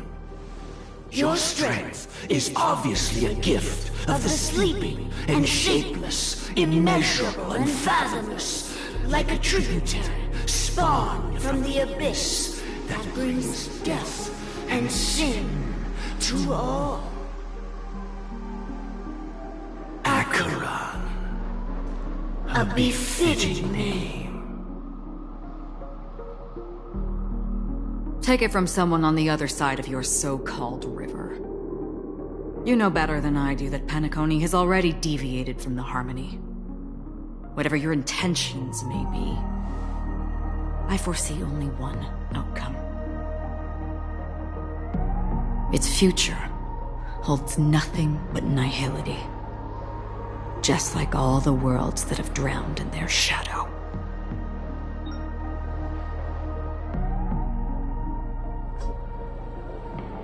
Attention, please. The unusual event that occurred moments ago was due to a technical malfunction at Clock Studios theme park. The family has promptly responded to secure the area, and we're happy to report that there have been no injuries. Oh, I swear that was no movie shoot. So many chips fell from the sky, and I even caught one of them. But it vanished in an instant before my very eyes. Excuse me. Are you talking about the Clock Studios theme park incident? Yeah, what about it? Oh, Miss Robin, am I seeing things right? No need to worry. I apologize for any inconvenience caused to your delightful dream journey. What you just mentioned about the chips really piqued my interest. Would you mind providing more details about the incident? Oh, it was just those chips you normally see everywhere. The green ones? They fell from the sky as if it were raining. And then those chips simply disappeared. It appears to be the dream sim tech the Iris family has been developing. Huh? Miss Robin, you mean those chips were all part of a performance? But I really... Shh. This technology hasn't been made public yet. It was originally planned to debut at the Charmony Festival, but it seems it's been leaked. Can you help me keep this secret? The raining chips were supposed to be part of my act. Oh, I see! Then it all makes sense now. I'll do anything to help make the Charmony Festival a success! Thank you. As appreciation, I'd like to give you a token gift. Oh, this button is... Press it at just the right moment in the celebration, and there could be an unexpected treat in store for you. All right. It looks like there are other guests who are also confused. I'll have to excuse myself. Please, enjoy the dreamscape. So many people talking about it. This commotion at the theme park definitely made waves.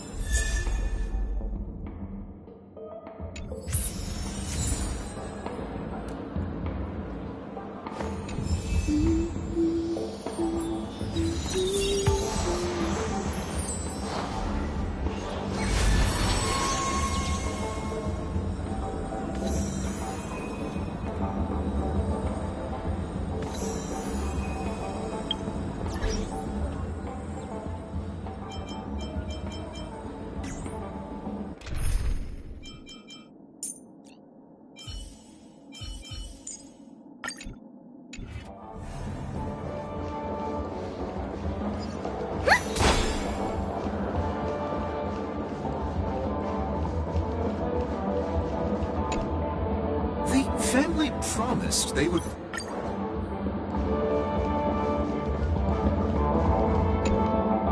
Hello.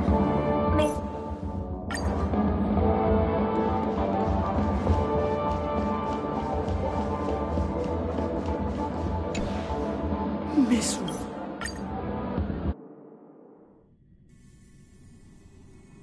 We're back to where it all began. You entered the golden hour from this place. And it is also from here where you will enter the true Penacony. It is a pleasure to journey alongside you once more. But it's time I laid bare the entire truth before you. As you might have heard, I also go by another name. Stellaron Hunter Sam.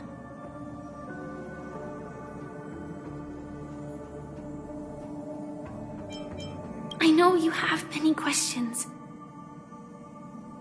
Do you remember when we encountered death in that strange dreamscape? When I was caught by that meme?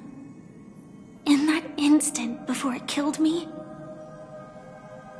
I saw the reflection of another dreamscape in its ghastly pupils. So, following the clues in the script, I came up with some theories about the meme. That's why I instructed Silverwolf to issue invitations, drawing everyone to the Dreams Hotel.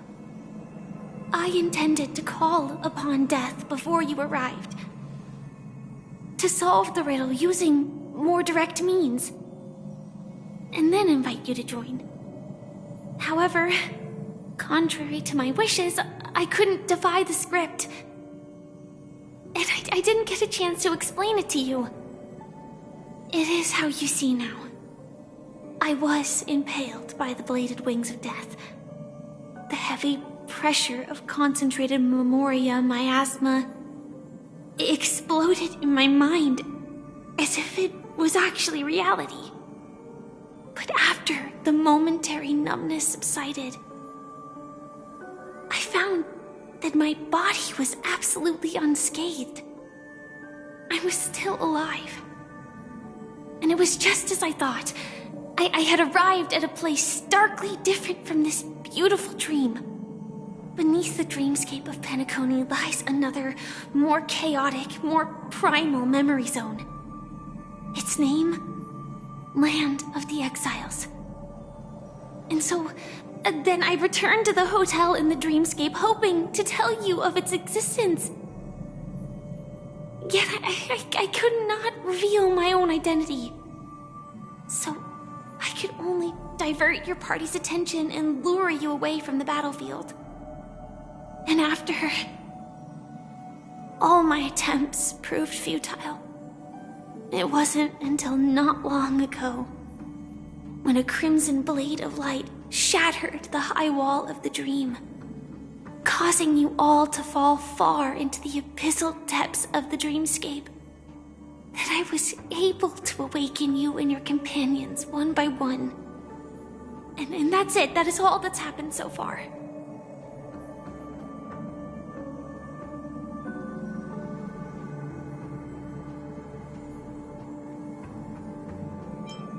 I know it's tough to believe all this without reservations. I just want to say, you are very close to the final answer. Just one more thing needs to be done. And then I can prove it to you.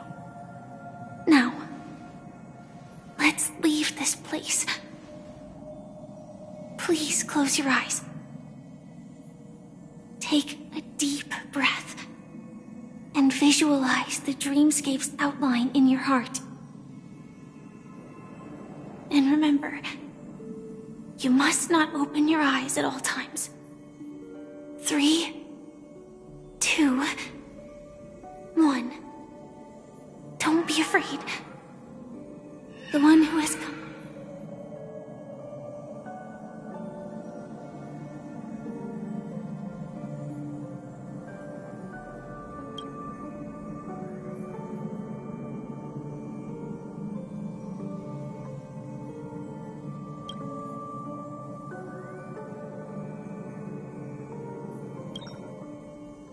I never knew you could do this. Do you have a driver's license? I do. That is surprising. Why? Because this is Japella, the city of sins? No, it's nothing. I'm just thinking that you haven't slept in 20 system hours. Are you sure? I'm fine. I'll survive. I'm not so sure about that. Slow down a bit. Infiltration is over. Feel free to activate Sam anytime you like. There's still some time before the next part of the script unfolds. Let me stay a little longer in this body.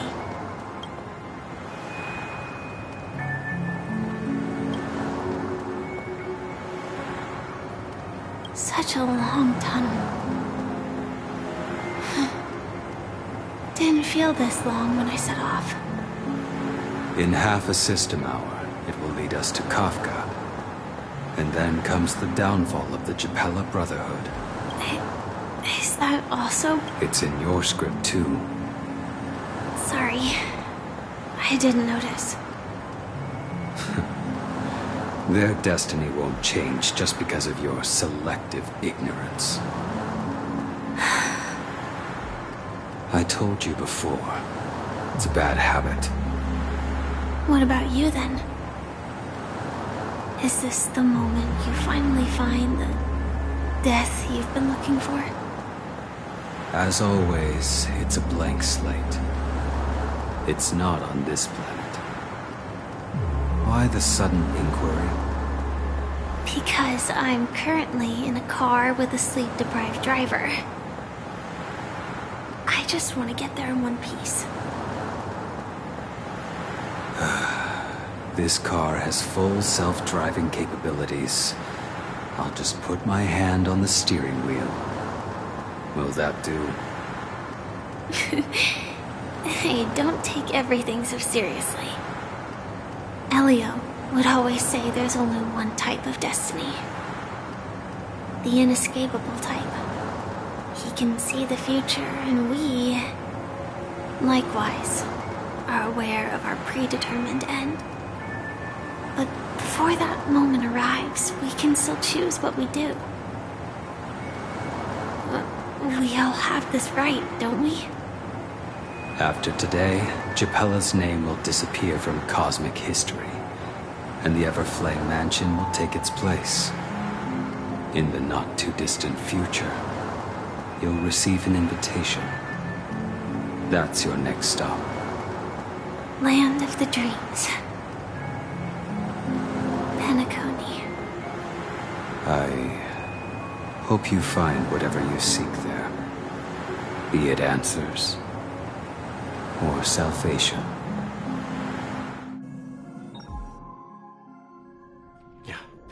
Glad to see you're safe and sound.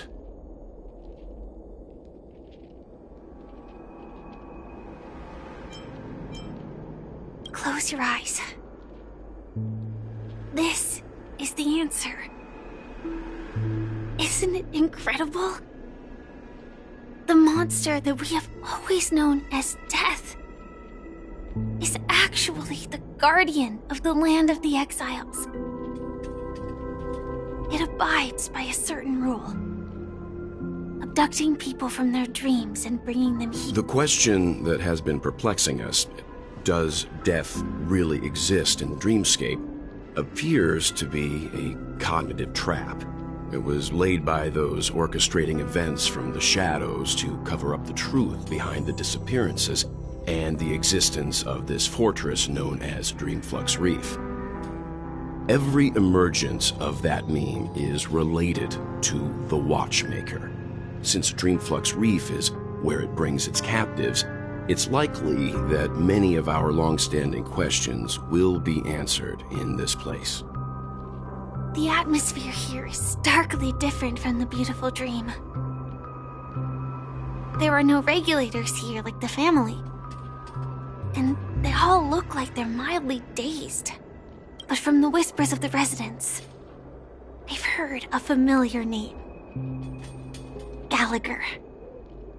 It's that man again. Always in the right place at the right time.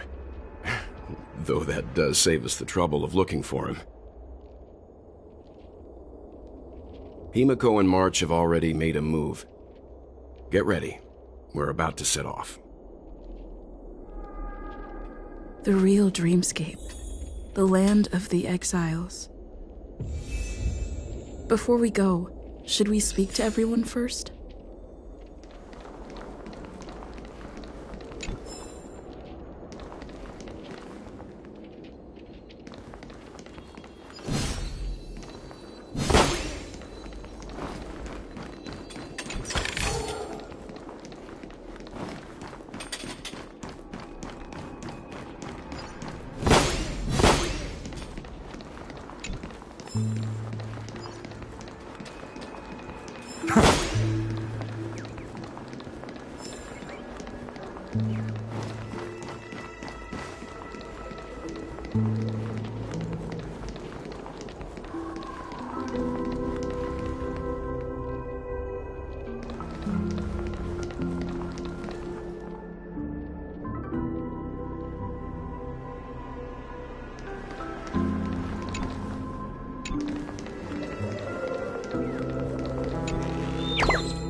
Keep going straight down this alley and it'll lead to an elevator.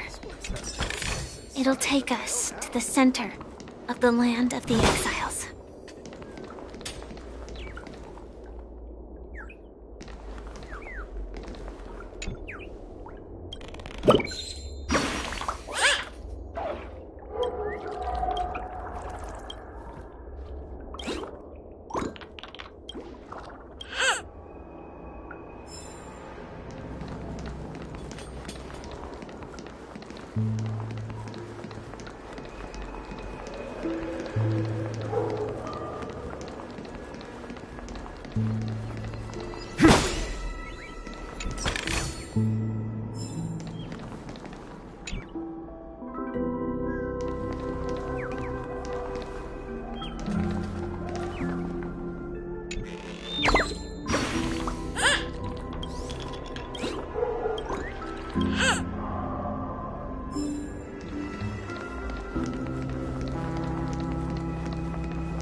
I've appraised it all.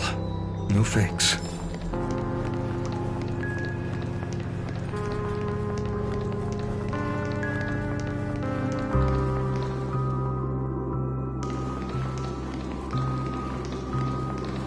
What a huge hockey. Looks like the watchmaker also left his mark on Dreamflux Reef.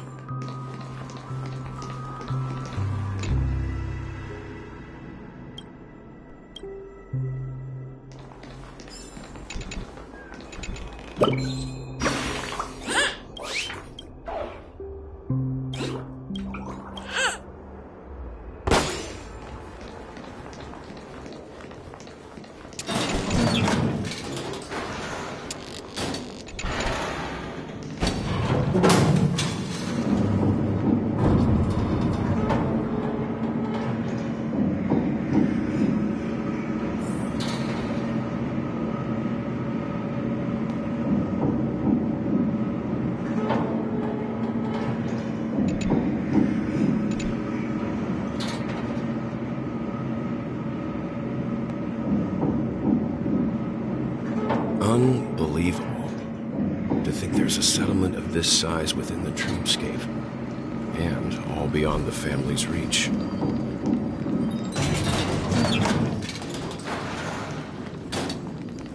The atmosphere in this fortress is pretty different from that in the beautiful dream. When I first saw it, I was in awe too. The sky here, it's like what's even more bizarre is that this place is also separated into trade and residential areas. The layout may be simple, but... Though both dreamscapes have distinct styles, the architectural designs are quite similar. Works of the same hand, perhaps. Hard not to speculate on the connection. But there's no point in overthinking things. Let's meet up with Himiko and the others. Take a right turn at the end of this road and you'll reach the trade district. There are more people. Not coming with... The Astral Express likely needs room for some internal deliberation. Sure. Let's reconnect, Lee. Letting her go was the right decision. Further observations are needed before we decide whether to trust her. But first, there's someone I need to talk to. Let's go. I'm sure you... He's right over there. The Reverie Hotel's bellboy. How did he end up here? And right after Miss Acheron severed the beautiful dream. We'd better check, just to be sure. Trash can is perfect for me, and perfectly legal for me to stand.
melodious sound that soothes the soul.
Let's have a toast to dreamscape, stranger.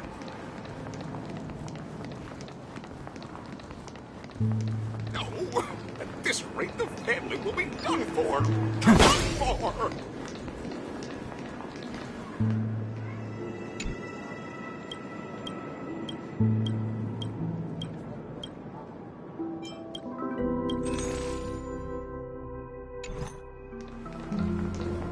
I knew you couldn't hold your liquor.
Let's see how you handle a stroke of genius like this.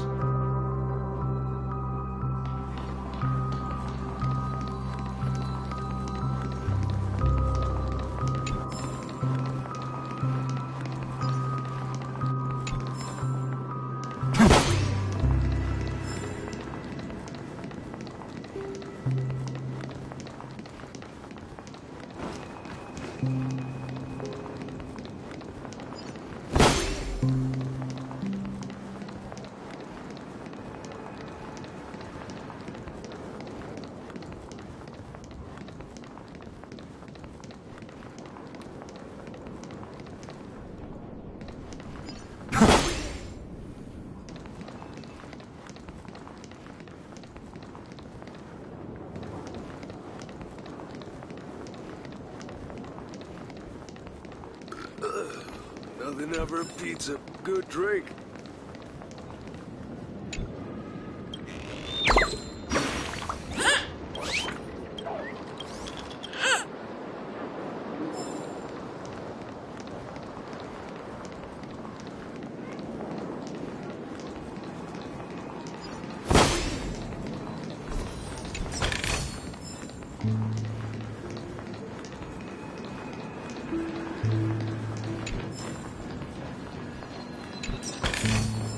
Is this also a blessing of the Trailblades?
I've appraised it all.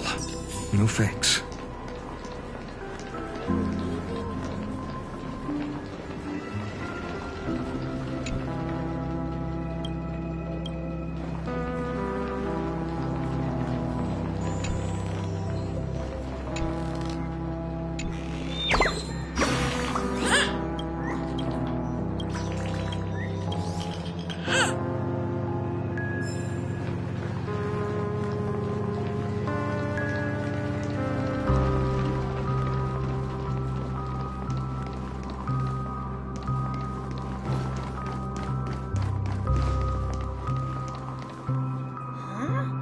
Hello, Misha.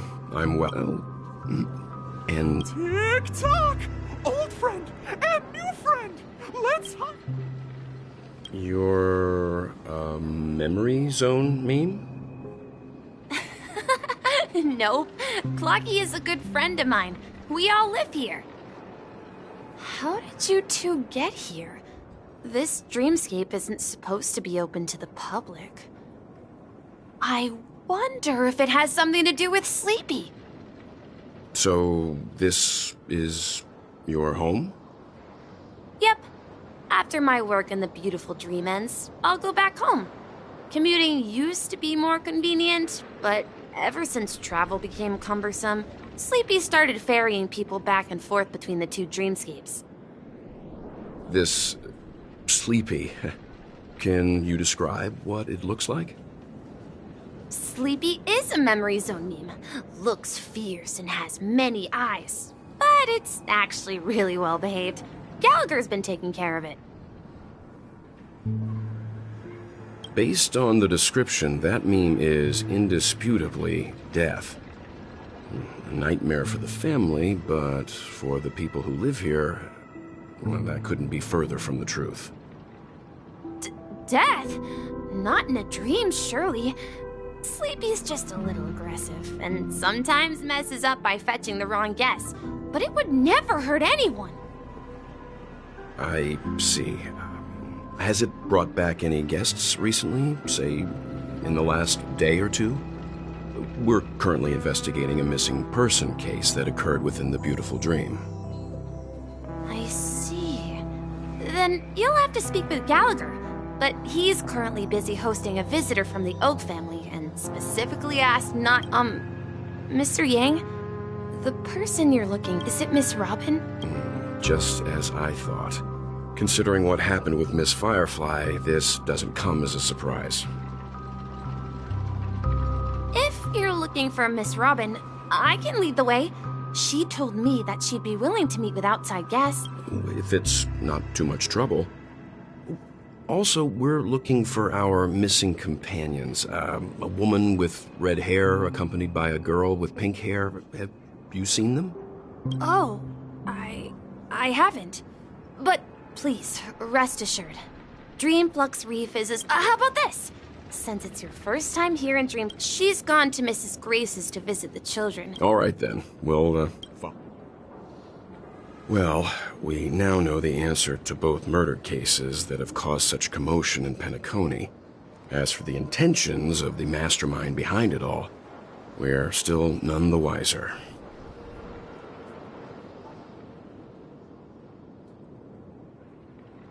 Yes, that's my thinking as well. I'm not entirely certain, but we still have to find him. Say, you mentioned before that you saw... I can't shake off this strange feeling. Am I really still so young? Forget it. It's not important.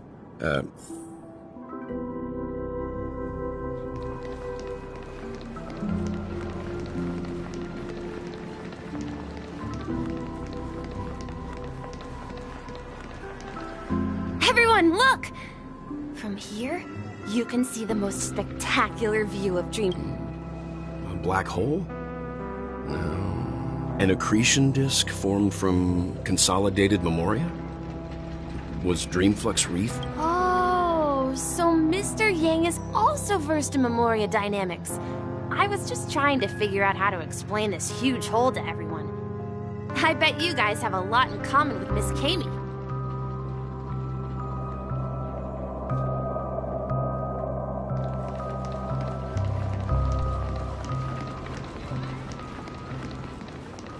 Look, there she is. My calculations are finally done. In another 10 system hours, the above dream will swallow the dream below. My hypothesis was correct. This place will cease to exist as the dream devours everything. Who are you all, and why haven't you left yet? This place is about to disappear. I'm Kami, a dreamscape surveyor specializing in memoria dynamics, and this is my life's work that I'm researching. See that huge gaping hole? It was just a narrow rift many years ago, but now it's grown into a giant hole. The surrounding memoria has been flowing towards the other end of the hole at a constant velocity, slowly but sure. But the scary part is, according to my calculations, the flow rate of memoria has recently changed, and it's faster than ever before. It's almost as if something is sucking it in from the other side. By constantly improving upon Madame Rosalina's memoria measurement method, I've finally obtained, after 10 system hours, the Dreamflux Reef will cease to exist. It will disintegrate like a melting glacier, and then fuse with the sweet dream fragments on that side of the void. Please don't worry. This sort of thing has happened many times before. Miss Kami isn't a bad person. She's just a bit... You don't say. There was something else that piqued my interest. Who? Oh, do you know her too? Or are you... We're very interested in... Why, of course!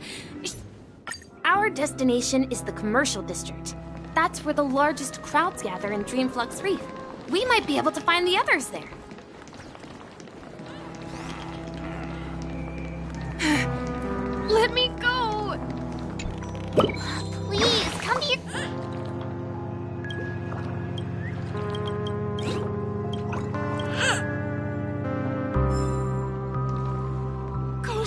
There's a ghost! Don't... Oh my. I'm human and so are you. There you are. I've been waiting for you two. Quickly, come help. I bumped into a member of the family on the way here. He was so scared. Let me go! Let me go! I've only done good in my life. Well, this is how it turned out. Me? A ghost? Don't make me hit you. He thinks he's dead. Although, when I first fell in, I also thought the same. Dear guest, this is not the afterlife. This is Dreamflux Reef. That's right. Did you hear that? Repeat after me. Dreamflux Reef. You're talking to someone invisible. If I'm not dead, what am I? I shouldn't have pushed my luck and tried sleeping in my dream. Curiosity kills the Papeshi.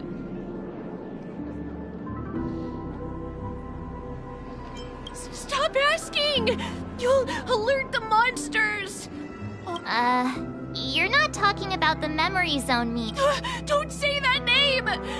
It's all your...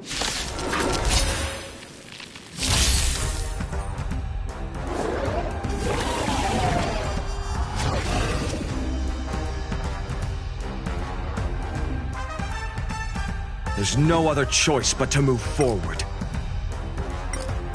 The new world will arrive!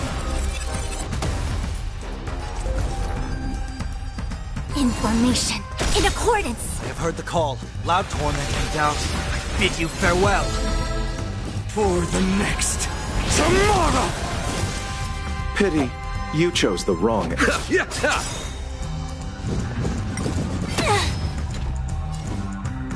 tomorrow! Equip to converge and awaken. You chose the wrong. Exists, a future will come! He passed out. His intense negative emotions attract... I see. But why aren't the other people around here scared? Unlike in the Sweet Dream, people here don't see memory zone memes as dangerous monsters. And even if they pose a threat, people can easily escape by forcing a wake-up call. But we can't just leave this man here. Can we take... We can ask Jesse for help. I've gotten to know many locals while waiting for you guys. Everyone here is living a self-sufficient life. I don't know how to describe it, but this place feels like the real dreamscape.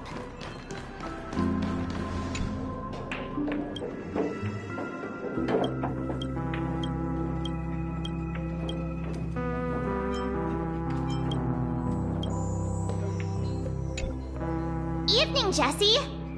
Welcome, Miss March. Who might these be? These two are my friends. As for the man lying on the ground, I see. Another poor guy who accidentally... There have been a lot of new faces lately. Things must be tough in the beautiful dream. The few remaining havens of freedom in Asdana will soon face... Do such things often? Not really, but they're becoming more frequent now. Guess it's one of the signs of the Sweet Dreams collapse. This man has had quite the shock. Could you help me... hello, Vianley? That must be Robin. She's also... Huh? Robin? But I thought she... Oh, right. If Firefly is here safe and sound... Misha's about to take us to her to find out what happened. But before that, let's meet up with Himiko. You were with her earlier, right? We met some stowaways in the residential area. Most of them came from neighboring star systems. I heard that places like Dreamflux Reef are scattered throughout the memory zone of Asdana, like islands in the ocean. They existed before the family. I also heard that when Dreamflux Reef took shape, it was the center of all dreamscapes in If that's true, it's no wonder there are so many similarities between... Himiko must be gathering information. Let's hurry up. Let's see how you handle a stroke of genius like that. I knew you couldn't hold your liquor. No! At this rate, the family will be done for. Done for. This is where we split up. She can't be too far away.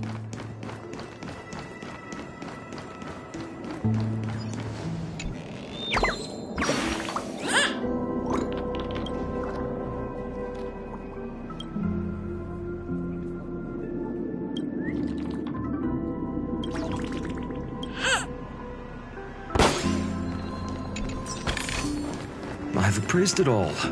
No fakes.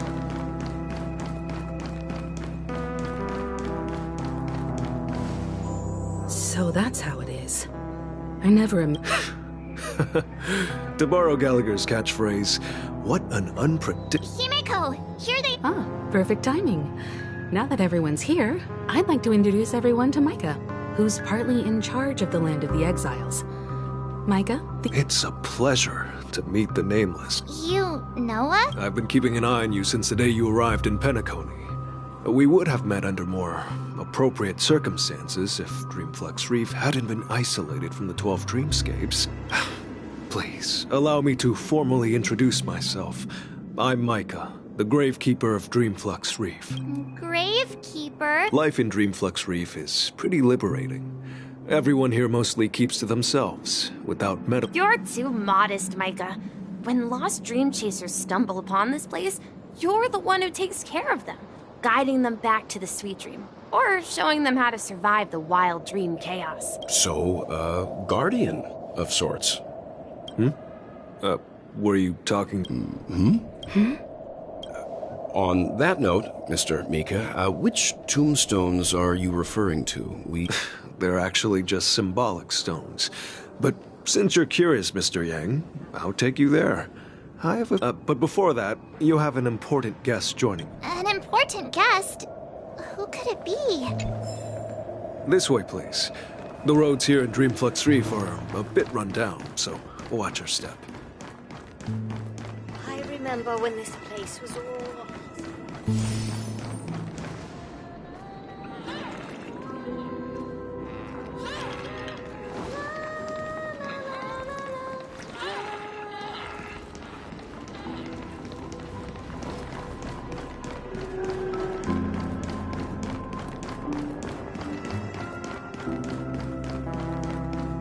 There she is.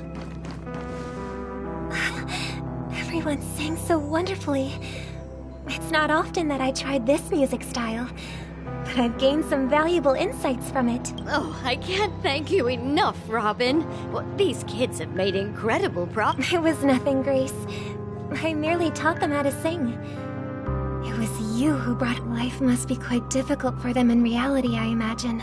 That's right. Whenever it's time to say goodbye to these kids, they're reluctant to leave. But I've explored every corner of Dreamflux Reef, talked to everyone I met, and they all told me the same thing. This shattered dream is not worth clinging to. It seems you truly are a child of the Harmony. Emma and Andy are orphans I took under my wing. Carol there, with her blind eyes, used to work at a nutrition center in the outer ring of Penacony. And as for Gary, he's been living with autism since he was a child. They're not old enough to enter the sweet dream managed by the family. If we compare people to birds, these kids are like fledglings with impaired wings. But in this dream, well, they can fly freely. Even if they stumble along the way, well, they're still relying on their own strength. And me, an old lady with no legs. Well, without this dream, I couldn't even walk toward them. I'm glad that you found a new life here in Penacony. It's just... Don't worry, Robin. Dreams have their significance, but they aren't everything. Both the children and I understand this. No matter how long we fly through this dream, we will one day return to reality. But you know what? Emma and Gary aren't plagued by their insecurities anymore. No, and Carol is learning how to cope with her blindness. And Andy is livelier than ever. Well, even I've become more optimistic. You see, in dreams, we learn how to live. Once we return to reality, we learn how to survive. And should our feathers be damaged, then we share our wings with one another. There's no need to covet an illusory sky in dreams, because we have the right and the ability to fly towards a broader horizon. It's a relief to see you safe and sound, Miss Robin. It's nice to see you all again, Astral Express crew. I heard my disappearance caused quite the commotion. Since you're here, can we assume that you... Ever since I returned to Penacony, my voice started to change, until it gradually faded away. At first, I thought it was a temporary ailment, perhaps due to having been away too long.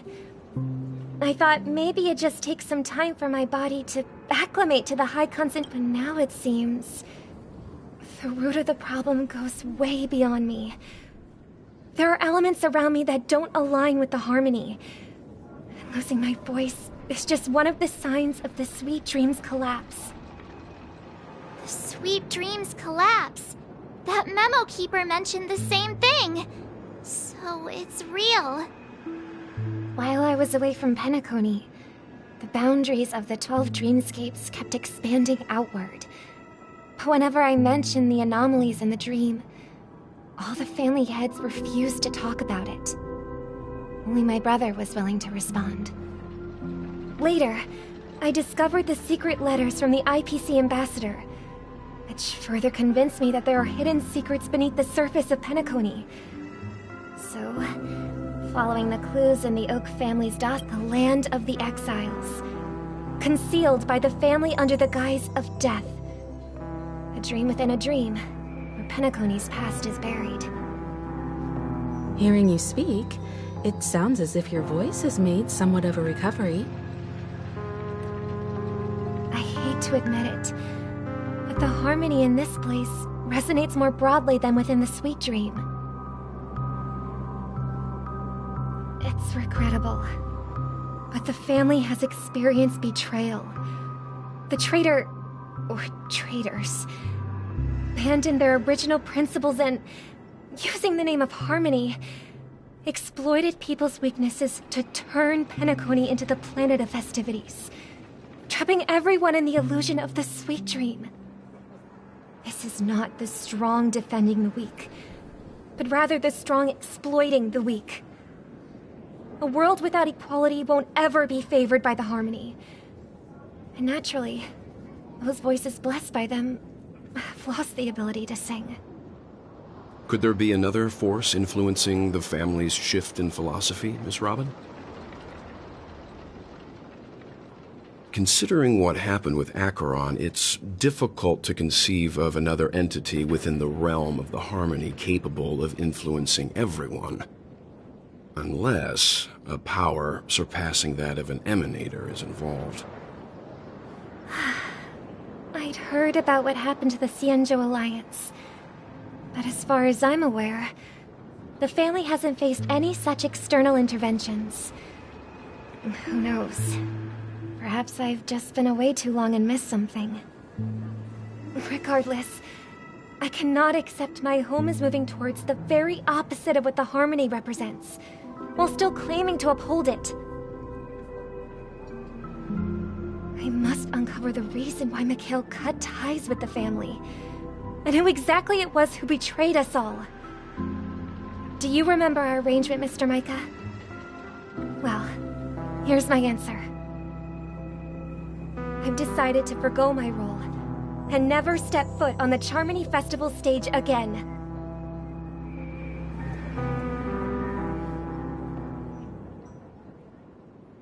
Look here, brother. A little bird.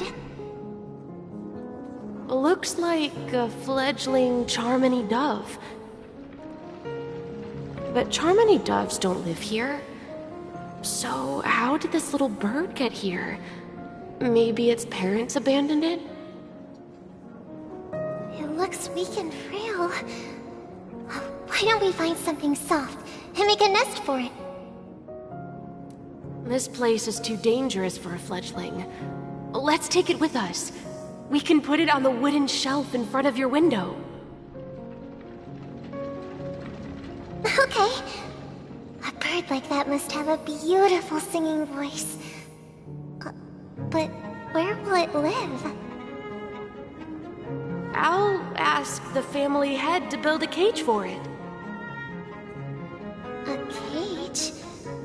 But then it won't have the freedom to fly, right? Let's see. What is it that has captured the attention of the two best interpreters of the Great One? To the point that they've forgotten how to enjoy their dessert. Oh, poor little thing. Doesn't look like it's doing well. Do you want to rescue it? I do. But I don't want to lock it up in a cage. Why? Even if it's small and not fully feathered, and can't sing, it didn't come into this world just to be locked up in a cage. Birds belong to the sky. That's quite the romantic idea. And what about you, a young scholar? Do you agree with your sister? I think she's right. But if we leave it out in the wild, it won't survive for more than a few days at best. Ah, I see. It seems our little scholar is still a bit unsure. Well, let me tell you youngsters a story. As you probably know, Charmony doves can fly through the air. When they fly really high, the friction caused by the flapping of their feathers against the atmosphere creates amazing lights, so that they look like shooting stars. We've seen this spectacle so many times that we think it's just something they can naturally do. But that's not the truth. Their radiant display is the result of countless struggles against nature over generations. Their ancestors were too weak to survive on the ground, so to escape predators, they started seeking new opportunities in the air. After countless attempts by many generations, one of them finally figured out how to fly. It soared into the sky and never looked back at the ground again. So, you mean birds aren't born to fly, but they find a way to do it through their determination, right? Well, that's an idealistic way of putting it. So, what are your thoughts, Sunday?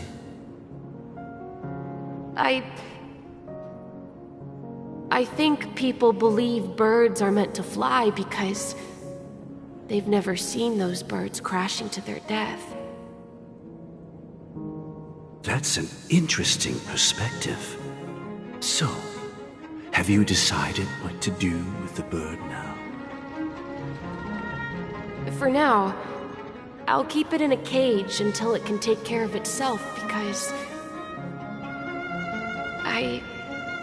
I want it to live, no matter what.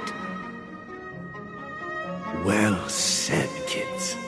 It seems each of you has found your own answer. Your insights are truly remarkable.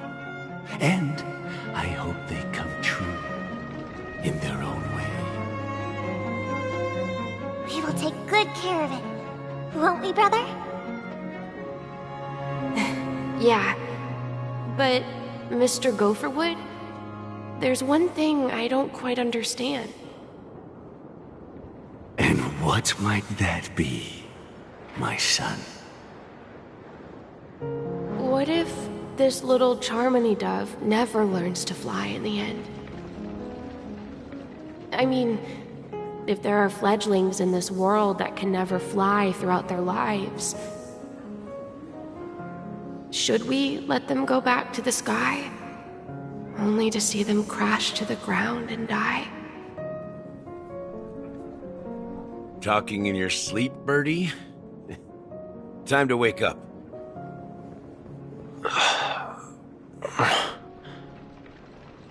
You look a little unsteady. Need a hand? I'm still alive? Yeah. Happy about that. Where is Robin? I knew that was going to be the first thing you'd ask. Don't worry, your sister is here, safe and sound. She's probably walking around the streets now. If I were you, I'd be more worried about myself. After all, right in front of you is the guy who just stabbed you in the chest with a dagger. If you wanted to kill me, you wouldn't give me the chance to speak. Just tell me your demand. So, you figured out who I am, huh? No wonder you had the guts to go against the Dream Master and the Four Families. Looks like I made the right choice. You are aware of my plan, and see through my fictionology. Time is running out, so I'm suggesting we cooperate. Cooperate? What makes you think I'd The fact that the famous Robin has chosen my side. Plus, some clues about a traitor and a bright future for Penacony. Any of that catch your interest? I find it hard to believe a man who's full of deception. Fine. You don't have to trust me. What you should trust is the sense of justice inside of you. Show me Robin. All right. As you wish. Here she... Huh? What's your trick this time? Just kidding. I mean... And the crew, too. There are too many people who you owe an That'd be great. Please follow me, Honorable Oak Family Head. Now, all the actors... This is the monument I mentioned earlier. The name's inscribed on it. Rosalina, and... When Penacony was known as a frontier prison, it was the Trailblazers who connected it with the stars. They were the heroes who saved Astana, and their names deserve to be immortalized. Not just on this small stone tablet, but in the annals of history. However, today, the planet of festivities is nothing but sweet dreams. That heavy piece of history is all a distant memory. Just like that prison. If their names are inscribed here, then that means... According to Micah, they died long ago. Rosalina was killed during the War of Independence. She ventured alone into the heart of the star system to investigate the flow of Memoria, but she never returned.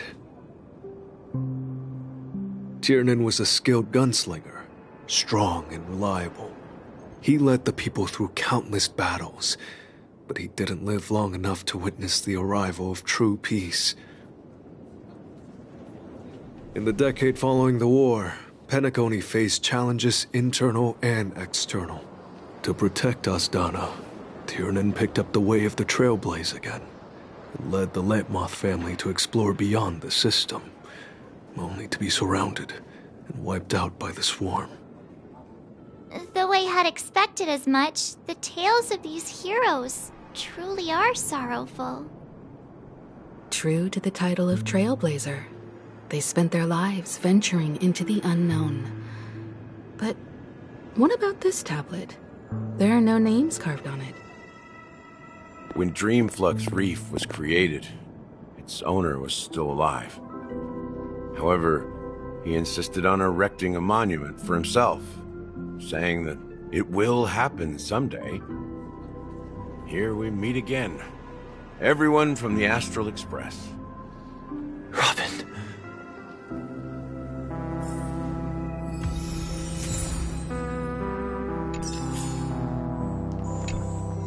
I promised to give the siblings some privacy, so let's talk about our business first.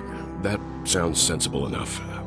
Since you went through the trouble of gathering the family head, the crew, and the Stellaron hunters, I'm guessing you... Oh? Is it that obvious? The look on your face voice is practically screaming I'm the one behind all the... You're right, Mr. Yang. The siblings already know what they need to, and they've made their choice. But you, Nameless, arrived a bit late. Before we begin, let me reintroduce myself. I'm the founder of Dreamflux Reef, the deputy of the Watchmaker, and the one who's as Gallagher, the history fictionologist. I humbly extend my greetings to you all. History fictionologist? So what, everything you told us was made up? Well, don't worry. Almost everything I shared was true. Well, except for the part about the family. I double-checked with Micah, and everything he said about the family, the Watchmaker, and... Thank you for your understanding. Now let's get down to business.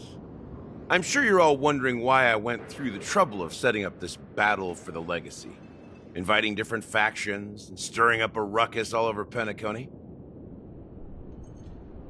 Well, it all boils down to something very familiar to... The Stellaron? But how is that possible? Penacony is a free-flowing interest. You're totally correct. So...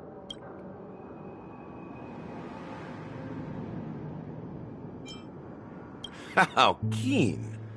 Well, what should I say? I expected nothing less from the person here who is the most familiar with Stellarons. The sweet dream doesn't come out of thin air. If you think of the memory zone as the sea, creating the land of the dreams is like filling that wild ocean with earth to make an island. To achieve this feat, without the help of an emanator of remembrance or enigmata, the only way is to use a Stellaron. And that's not something you can achieve with a simple wish. It requires vast quantities of... In Azdana, the planet of festivities itself is a Stellaron disaster. The planet of festivities itself? It all started a long time ago, back when the Watchmaker and his crew liberated the frontier prison. They faced countless challenges as they began building Penacony from the ground up. That's when the idea of using the Stellaron came into play. The Stellaron first entered the Azdana system during the war.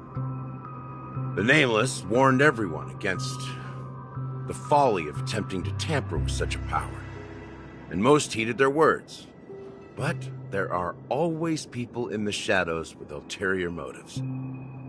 The turning point came after Tiernan's death. With two of the Nameless gone, the Watchmaker had to go to the front lines. It was at that moment his rivals saw an opportunity. By the time a representative from the Montour System's family arrived at the Watchmaker's call, the Stellaron had already been activated and was seeping into the primordial synesthesia dreamscape.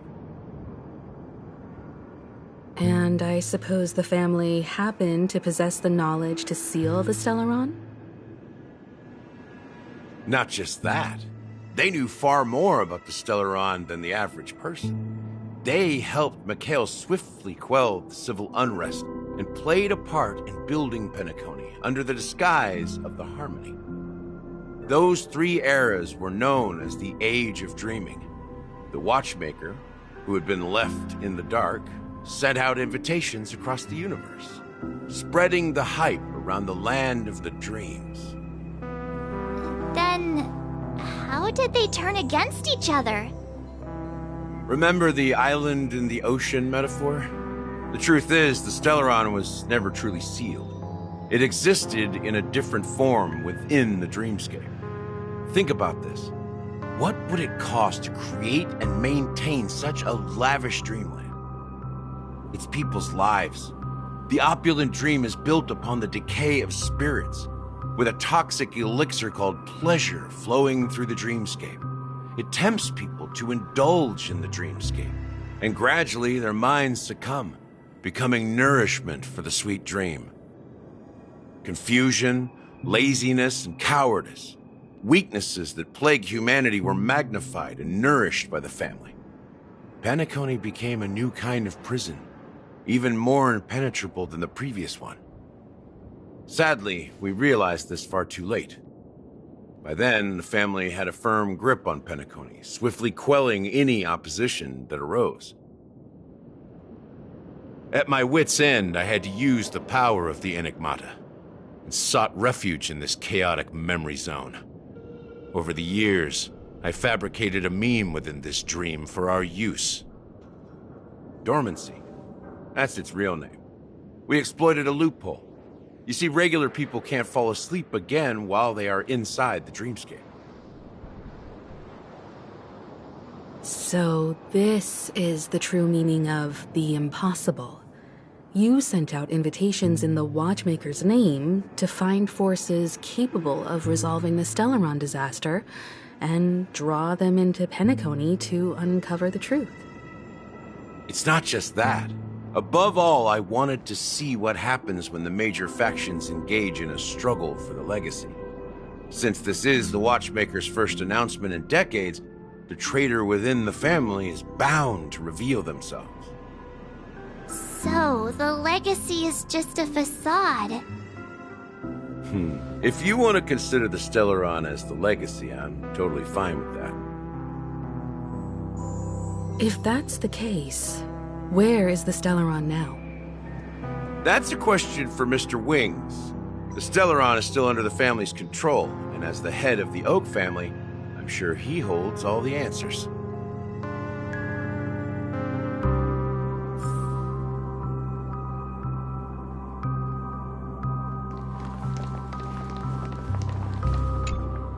Are you done talking? So, will you tell us where the Stellaron is? It is the Penacony Grand Theater itself. As I suspected. It's the embodiment of the family. The edifice that first materialized within the Sweet Dream. That's what turned Penacony into its current state. As for the person who employed its power, it is in fact Mr. Gopherwood, the current Dream Master. Well, that was easier than I thought. Did you conduct your own investigation already? Correct. When I was trying to track down the person who murdered my sister, apart from you, Gopherwood was my second suspect. Confronting me first turned out to be a smart move on your part. I didn't have other options. The Dream Master has been elusive, and even the heads of the families can hardly get an audience with him. Moreover, Mr. Gopherwood has been kind to my sister and me. And I didn't want it all to end like this. What do you mean by that? To be honest, my brother and I are also victims of the cancer of all worlds. We grew up as orphans, and were adopted by the family when they came to help. Mr. Gopherwood recognized our potential and brought us to Penacony. But I can't just stand by and watch Mr. Gopherwood become an enemy of the Harmony. I won't use my voice to support an evil cause. I won't step on that stage and sing, no matter who the traitor is, or what orders they give me. I won't let the Charmony Festival become an event that destroys Harmony itself. Or the paradise in our dreams. Indeed. For the paradise in our dreams. As the head of the Oak family, I'm responsible for ensuring Penacony's promising future. Robin and I will head into the Sweet Dream and confront the Dream Master. And if it turns out that the family has truly strayed from the Harmony, I'll fight alongside you. We'll put the Charmony Festival on hold and make sure Mr. Gopherwood pays for his blood debt. The enemies you are about to face aren't like this old dog here, who can barely even bark. Since our interests are aligned, why don't we team up? Maybe, just maybe, we'll have a shot at success. We have always been following in the footsteps of our nameless predecessors. And there's no... Yeah, we Nameless won't back down from a challenge. Isn't that right, Miss Trailblazer?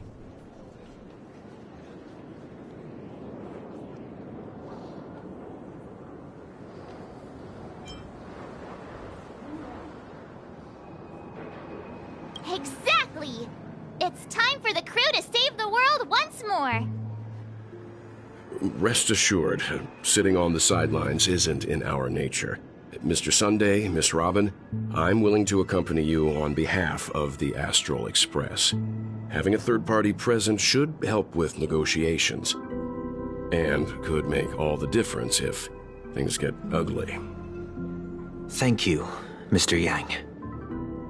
Thank you all very much. The Charmony Festival is about to start. Everyone, let's gather over here.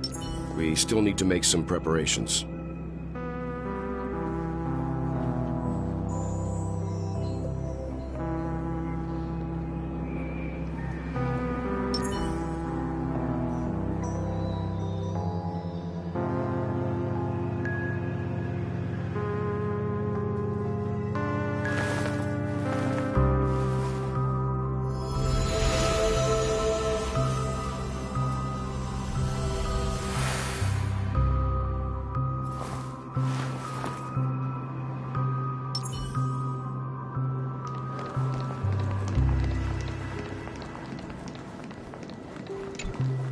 I may have been quick to step up to the plate, but confronting the Dream Master...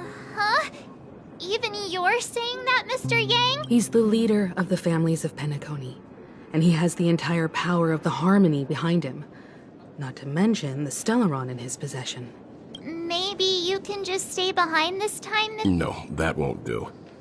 Even if we count Robin as an ally, something felt off about Mr. Sunday just now. Although... I can't quite put my You're still carrying the keepsake the IPC envoy gave you, right? Huh. I knew it. As I suspected, this chip Aventurine gave to you is actually a miniature transmitter. If I'm right, he intends to use it to track your location or contact you when needed. As it so happens, this may actually be of... Aventurine? Is he still alive? And what does he have to do with our mission to confront... Remember what I said earlier? Working with the IPC is a way to keep the family in check. If negotiations go south and the family show their true colors by going after the Stellaron, I'll use this transmitter to send a message to the IPC. It'll be just... The only question mark in all of this is Aventurine's current status. But the IPC is always listening. Especially senior strategic investment department heads like him. Good luck to you, Welt. Well, you take care too. If anything...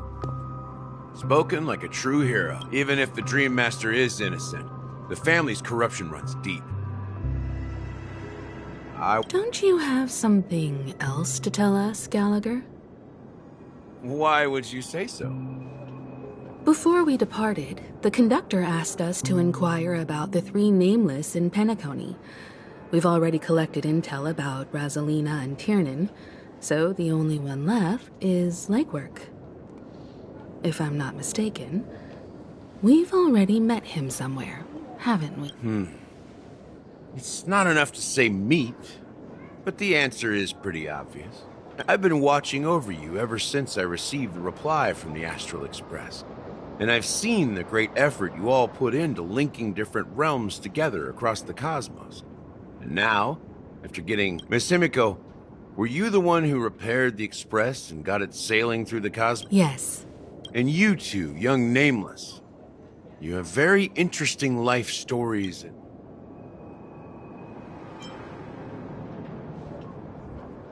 What? Hey, you can't just make up titles like that. You're full of energy. Please send my regards to the conductor, Pom Pom. Please let them know that their friend has fond memories of his time aboard the Express, which he reminisces on As for the last Nameless, he embarked, disembarked, and embarked again, traveling in a great circle. On his deathbed, he told me to find the Astral Express and deliver an invitation to the future Nameless. He left behind a special gift, a true legacy. Come with me. Now.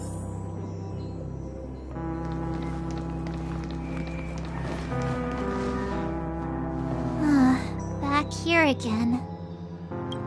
Sometimes I feel like you're still alive, old friend. Like you've still got so much to say and do. I've kept my promise. Brought the future trailblazers you've waited so long for. I don't know why you were so obsessed with that train. Don't let us down, old man.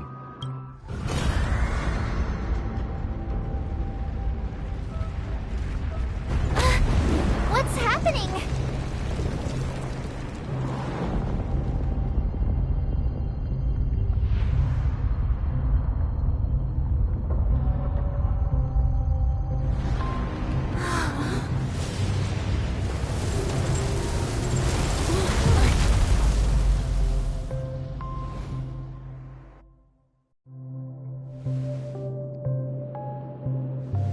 Go ahead. His resting place lies in the garden up ahead. The first and last nameless of Penacony, Mikhail Char Legward, the Watchmaker.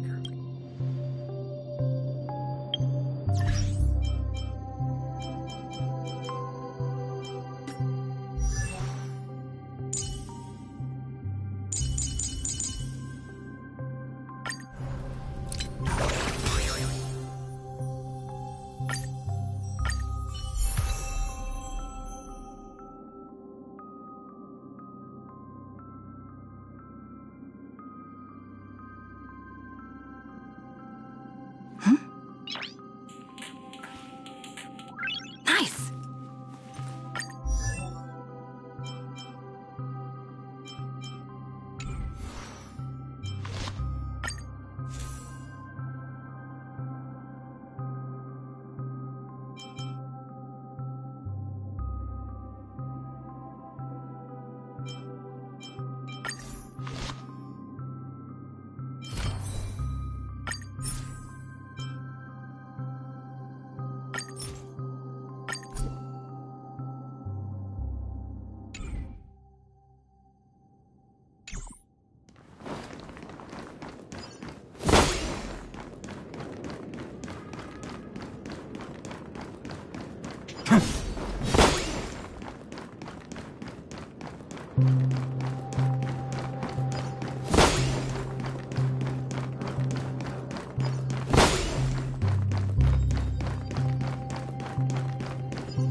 Is this also a blessing of the Trailblades?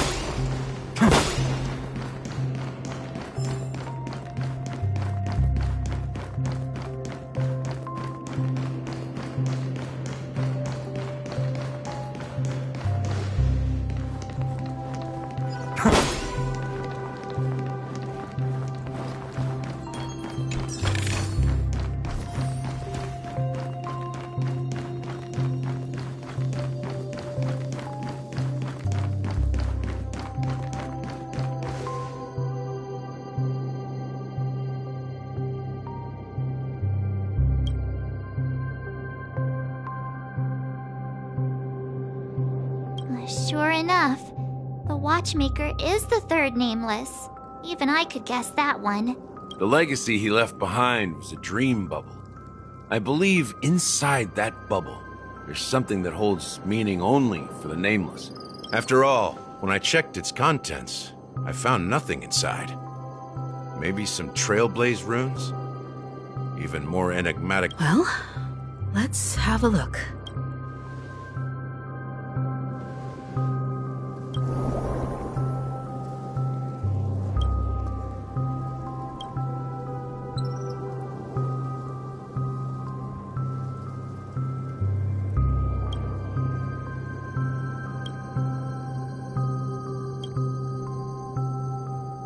Wait, what? Seriously?